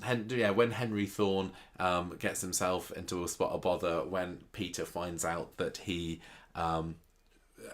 took a bet on how quickly he could do Peter's liver transplant. Peter records Thorne confessing about it, but then Simon gets hold of the tape and is tricked into handing it over to Thorne. Well, he deletes it because Thorne makes him think that he's transferred money into Peter's bank account. Oh, was that what he was being blackmailed? Remember. Yeah, and then he's like, "There you go, done it." And Simon goes, "Well done, deleted." Simon. Well done. And then Thorne goes, "You stupid idiot!" Yeah. And now. But I think Henry Thorne is he Corrie's most successful villain? Yeah, he's got away with it. Because he basically got away with it, and now he lives in Florida, and maybe he's been eaten by a crocodile, but we can't be sure. Yeah. So that's kind of it for 2022 for Simon. He's working at the factory. He's just that you really get the impression that they're just kind of treading water with him. Yeah, unfortunately. Yeah. Oh, go on. In 2023, Carla suspects that Peter's drinking again because a bottle of whiskey goes missing from her flat, but it's actually Simon. He took it as a present for his friend, and he's like, "Oh, I was going to give it back," etc. Then he gets into this scheme where he decides to buy a returns pallet to sell the stuff and make money, but it's full of crap apart from some vapes. And then Dylan steals some of them and sells them on. Yeah, so this is just Simon being used to facilitate someone else's story, really, isn't it? He had nothing more to do with it after that. He also gets involved in Daniel discovering about Ryan and Daisy's secret affair because he finds Ryan's phone left in the flat, and there was a recording of a conversation between Ryan and Daisy talking about Yeah, that's right. And he gives it to Daniel because they're all Barlows. Simon then is gutted to find out that his dad's buggered off to sail the world after Carla off to Bilbao. decides Boxing that Day buggering off to Bilbao. he can't possibly stay in Weatherfield and not become a drunken mess again.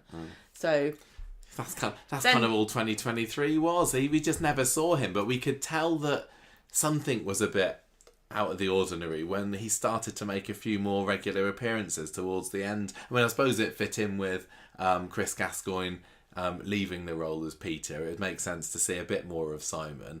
But up until that point, he was such a rare appearance. He was living with Carla for a bit, wasn't he? I think it was early 2023 when he had this supposed flat with his supposed mates outside of the street.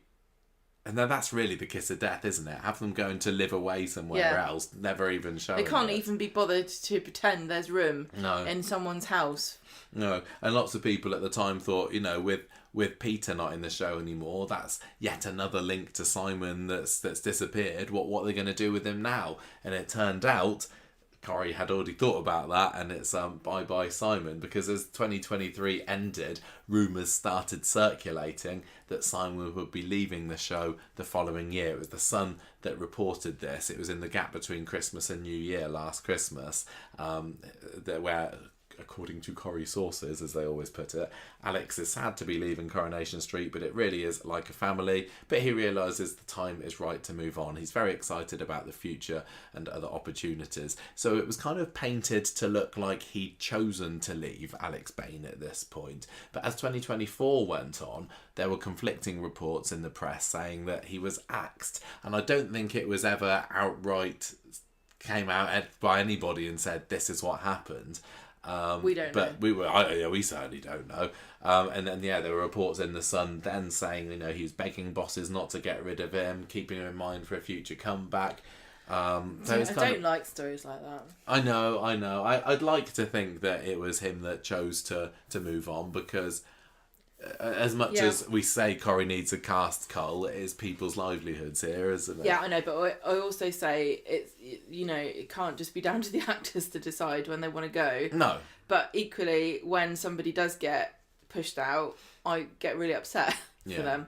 Yeah. So we don't know what happened in this situation, but no, but all we can see is what he ended up he did what he was posting on social media and saying, I'm going to really miss this place and I love working at Coronation Street. You certainly got the idea that as from Alex's social media as the final months started approaching, that he was trying to really curry favour with the Corrie bosses. Maybe he could do a Reece Dinsdale and come back behind the camera. He could do. If he wants to work there. Certainly loads of opportunities for people. So, Gemma, 2024, over to you. What's he been up to this year? Well, Simon's excited because Peter's offering him a place on the boat to work. But then it turns out Peter's like, I forgot. Actually, someone else has already... Bloody Peter. Still right until the very end. He's not even in the show and he's still letting Simon down again. It's such a bizarre turn in the story. Why? To have that, why have that weird fake out? I don't understand. Is it to make us think, oh, good, Simon did go with his dad at the end? Because at the moment, I'm just thinking, poor Simon, he's gone off with his dad, and I'm not sure Peter actually wants him there. No, I think he does. Peter definitely wanted him here at this point. He just hadn't done... Peter is a fair weather father. He is not down for any kind of difficulties or hardships. He's fine when Simon's good and okay and dealing with things and coping all right. he's fine to be a dad. But as soon as Simon's in trouble or has any kind of issues, he's like, bye, see you later, too hard for me, I can't be bothered. He is, but I think the idea of him being, than just being shipmates together, he's not going to get himself into too much trouble. I think he kind of pictures this rosy scene of sitting on the edge of the submarine, dangling a fishing rod into the water, catching some great white sharks together, I don't know. And just, it's almost like living a holiday with a bit of scrubbing the poop deck in between, and there's not going to be all the dramas that Weatherfield brings. Maybe Peter thinks, I could not be his dad when he was a child, but now he's a man, perhaps I can have a relationship with him in a different way than I would have done when he was younger. Yeah, the thing is, we have... Because your relationship with your parents will always change as you grow older. But we've learnt already this year that Peter has got himself another girlfriend out on the boat, or maybe it's just one of many. So there is certainly the risk that Peter is going to unwittingly choose birds over his own son again. Yeah, I wouldn't be surprised. Anyway, Carla sacks Simon because he started having a drinking problem. He turns up, he's supposed to be driving the delivery van at Underworld, but he's too drunk.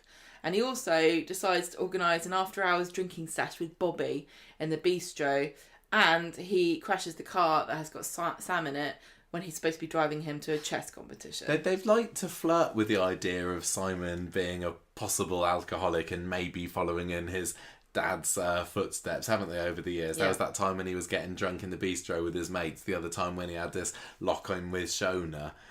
So it's always been there in the background a little bit. Well, when you've seen somebody cope using alcohol, even if it hasn't worked as a strategy, it's still something that you've been modelled on. And I think that despite everything that Simon has seen Peter do, he still does want to be like him and want to get his approval and want to... Yeah. If it was so easy as to watch somebody make a mistake and then not make that mistake yourself, the human race would be in a much better position, wouldn't we? So anyway, Simon hands himself into the police because of this car crash. He and Sam ditched the car and ran away, and then they find it, and he basically hands himself in. He gets a 6 month driving ban, which I hope doesn't involve boats, and he has 80 hours of community service, which he's finished now. Yes. You never see him doing it. Good that they mentioned that in the script last week. I hate it when they do that, but they have to. But it just really otherwise annoys people me. like us will be saying, he has got to do community service. I don't think he'd have got all 80 How hours did he done manage by to do this that point. so quick? I suppose he's got nothing else to do. Yeah. Nick refuses to let him stay in the flat anymore because of endangering his son Sam, and so Simon spends the night sleeping rough. But then he decides enough is enough. He's going to find a support group to control his drinking, and unfortunately, it is the Altovalent Institute, because he goes to a wellness seminar and it's led by Rowan Cunliffe, who is the evil, charming, charismatic cult second in command, middle manager. Yeah, Simon finally sees it was even though Rowan is got sinister intentions. It was nice to see that Simon was inspired by something, because he's throughout his whole teenage years we've just kind of seen him bumming along, getting involved in things that he knew were wrong, like gangs, and never really believing in himself. And the one time he tries to do something right, yeah, he's like, this could be it. This is a chance to turn my life around.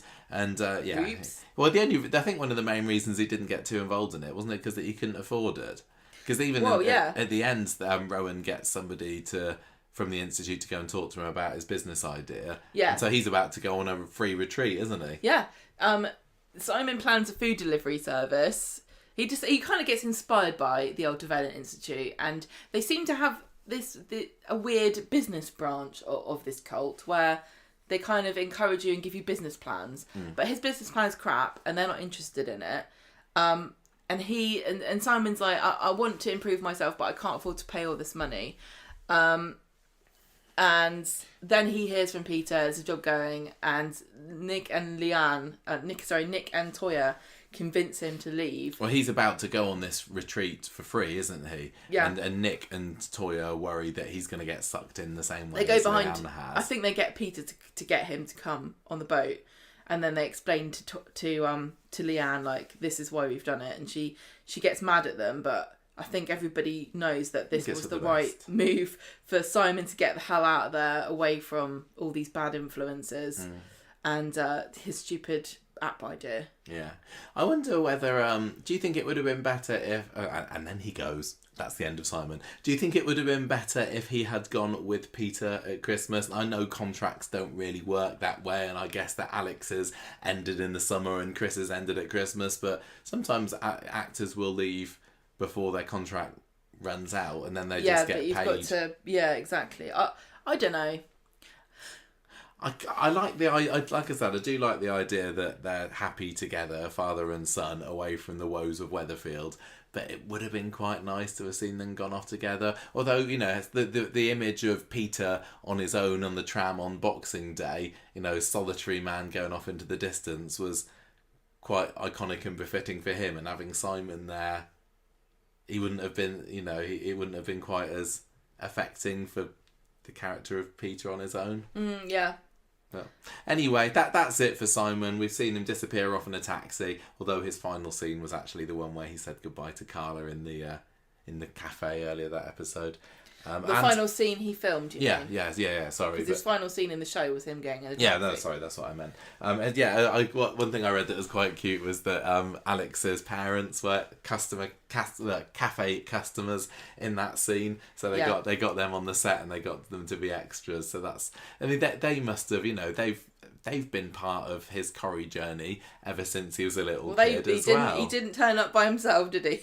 No, so it's kind of the end for them too. Yeah. Anyway, that's it. Alex has had a variety of interviews since he's left. He says, I'm very positive about leaving. Yeah, the show's been the backbone of my life, but I'm 22 now, and maybe it's time to see what the future holds. It isn't just a job. You become part of a family, and I will always have these people in my life. They aren't just colleagues, they're friends. Obviously, anybody leaving feels sad about saying goodbye to people, but any sadness is a small part of it. That doesn't take away the excitement and anticipation. With Chris going, it felt like the obvious thing for Simon to follow his dad. Simon's been through so much, and he was lost without his dad around. Simon heading off on his adventures means I can have new ones on my own. That's really sweet. Yeah, it's quite, you know. So he's saying that he's happy with the happy ending that he's got. I think we're all glad that Simon's not died or anything. He's too important a character to go. And he's just basically, he said that I imagine now that Simon and Peter's relationship is the best it's ever been, and they're just drinking orange juices out on a boat in the middle of nowhere somewhere. Sounds a bit like what you say about. So when your dog dies, your parents tell you that it's on a farm chasing rabbits, and when your wayward, not quite son becomes an alcoholic, you send him off on a boat to drink orange juice on the Med. Yeah, exactly. He also said that he's taken one of Simon's fake leather jackets, with him as a memento. Because he's and a belt. He says the belt that they give me as Simon is the only one that's ever fitted me without me having to put extra holes in it. So he's keeping that as a souvenir. Why not? Enjoy it while it lasts. Yeah. You used to have that problem, didn't you? Yeah, I used to. Now I've got to make extra. So that's kind of it for Simon. So we've kind of gone over his ups and his downs and thought his ins and his outs. Yes, he was certainly not the most popular of characters, but I think Alex played him the way that Coronation Street wanted him to go, and it made sense for him to go down this dark route. But, you know, when you look at it, it really was that beating up of Leanne's storyline that was very, very difficult to come back from, because that set him on the dark path that he was kind of always on from after that. Yeah, and it's interesting though, because I think of Simon as a legacy character. You know, you've got icons, you've got who I would think of people like Bet, who kind of their own, like an island, like an iceberg, you know, like a separate entity that didn't really need anyone supporting them. And then you've got legacy characters like Simon, who are woven into the fabric of the show because of their heritage. Yeah. And I think that as a legacy character, this kind of, I do think he'll be back. And I think that this kind of troubled teen period is going to be a bit of a blip. And the same way that kind of Peter Barlow's alcoholism was. It was just a part of his character, But I don't think it's the be all and end all of him. In the same way that Simon, I think, will come back and he will not have the same personality. Yeah, this time abroad could certainly be the making of him, and it would make perfect sense if he were to come back with a little bit of a refresh after a couple of years. Yeah. It would be quite unwise to get rid of the character, scrap him altogether. No way. You get any favourite Simon stories? It's difficult for me to think. Like, I don't think, if I think of, I could think of ones that I like the most, but there's nothing really that really stands out as being that was the best. Everybody loved such and such story. No, that's the thing about him. Like, we were comparing him to Chesney before, and Chesney, you've got moments you can picture Chesney in your mind, Key like really scenes in vividly. this. Yeah. Simon, more difficult. I He's think just dipped in and out. him and his rabbit is a very famous kind of image. Him, in the fire crying. Yeah. And then That's even like just a him bullying storyline being a little grumpy bit. and pushing Leanne over. I thought I reckon to me the one that was most interesting looking back was this County Line story. Because it certainly opened my eyes to some of what goes on there in the cuckooing, and I think that his relationship with Jacob was really well done. Getting Sam involved. Remember, there was that scene where they're kind of bundling this kid into a boot, and Sam's there watching on his bike with his bike helmet. Why do going, bad people do bad things? Yeah, I did enjoy that, and also seeing what lengths Leanne would go to protect her son. Like, wasn't there a bit where she dresses up as a nurse and go and deliver drugs to somebody? I mean, we kind of glossed over it a bit, but the story with Ollie was a really interesting one from Simon's perspective, because he became very insecure about how he fitted into Leanne's idea about what her son was. And unfortunately, for all the lovely stuff they set up with Leanne and Simon, and the child she chose, and how much she loved him, she kind of forgotten him already, and she really sees Ollie as her true child because of the biological link, and not Simon, which I think is a really bad message.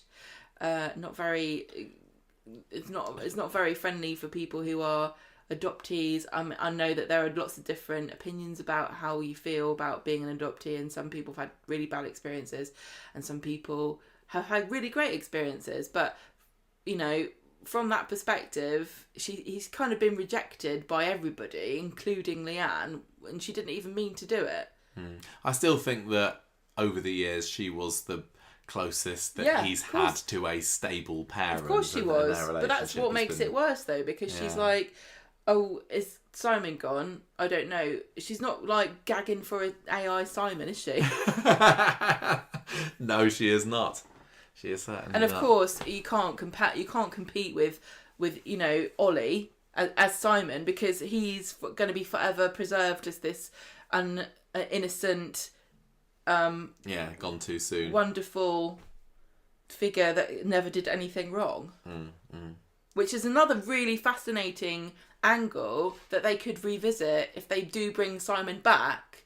And Leanne is just, I don't think she's a fictional character.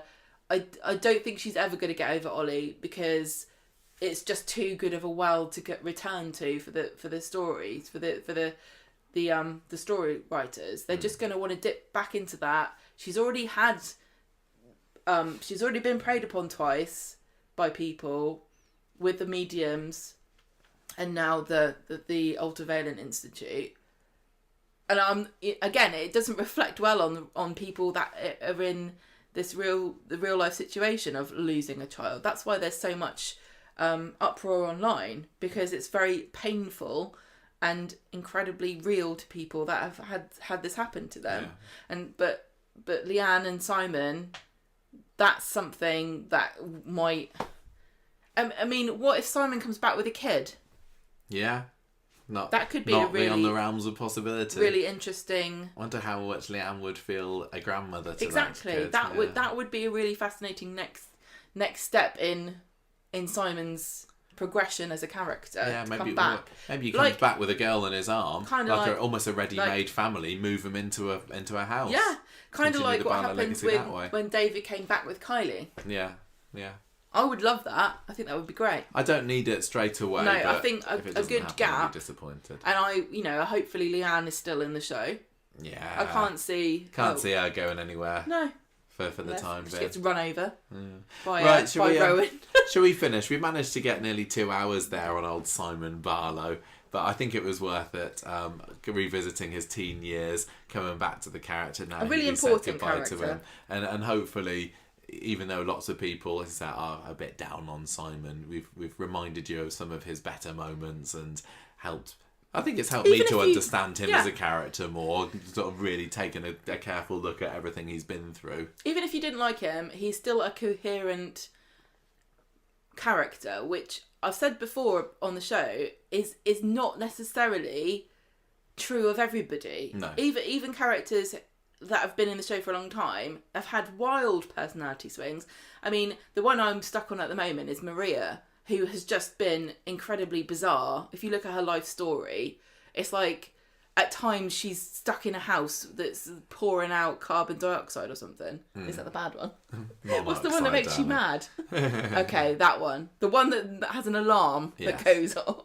Carbon monoxide. Yeah, she's a character that will bend to fit what the story wants. But Whereas Simon, Simon, I really do think has been pretty Yeah, consistent consistent. in his In his minor roles. being a over bit the of years. a git. Yeah. Okay, let's finish that now then. I enjoyed that. I hope you enjoyed it too. Sorry that my listeners. chemistry's not up to snuff. It's okay. It's okay. Alex Bain, honestly, the real very, very best of luck. You touched on how when we had a chat with him a couple of years ago. I met him again earlier this year, and he does seem like he's a nice guy, and I wish him well. Yeah. I hope that he gets some other gigs, really takes advantage of this dance training, and maybe comes back to Corrie or get some other acting jobs. Best of luck to you, chap, honestly. And he's doing charity football matches and stuff already, isn't he? He's got that on his social media at the moment. Well, he won a football award. Well, that was time. Don't confuse the two. Right, anyway, we're going to go. It's time for tea. It's late. Goodbye, everybody.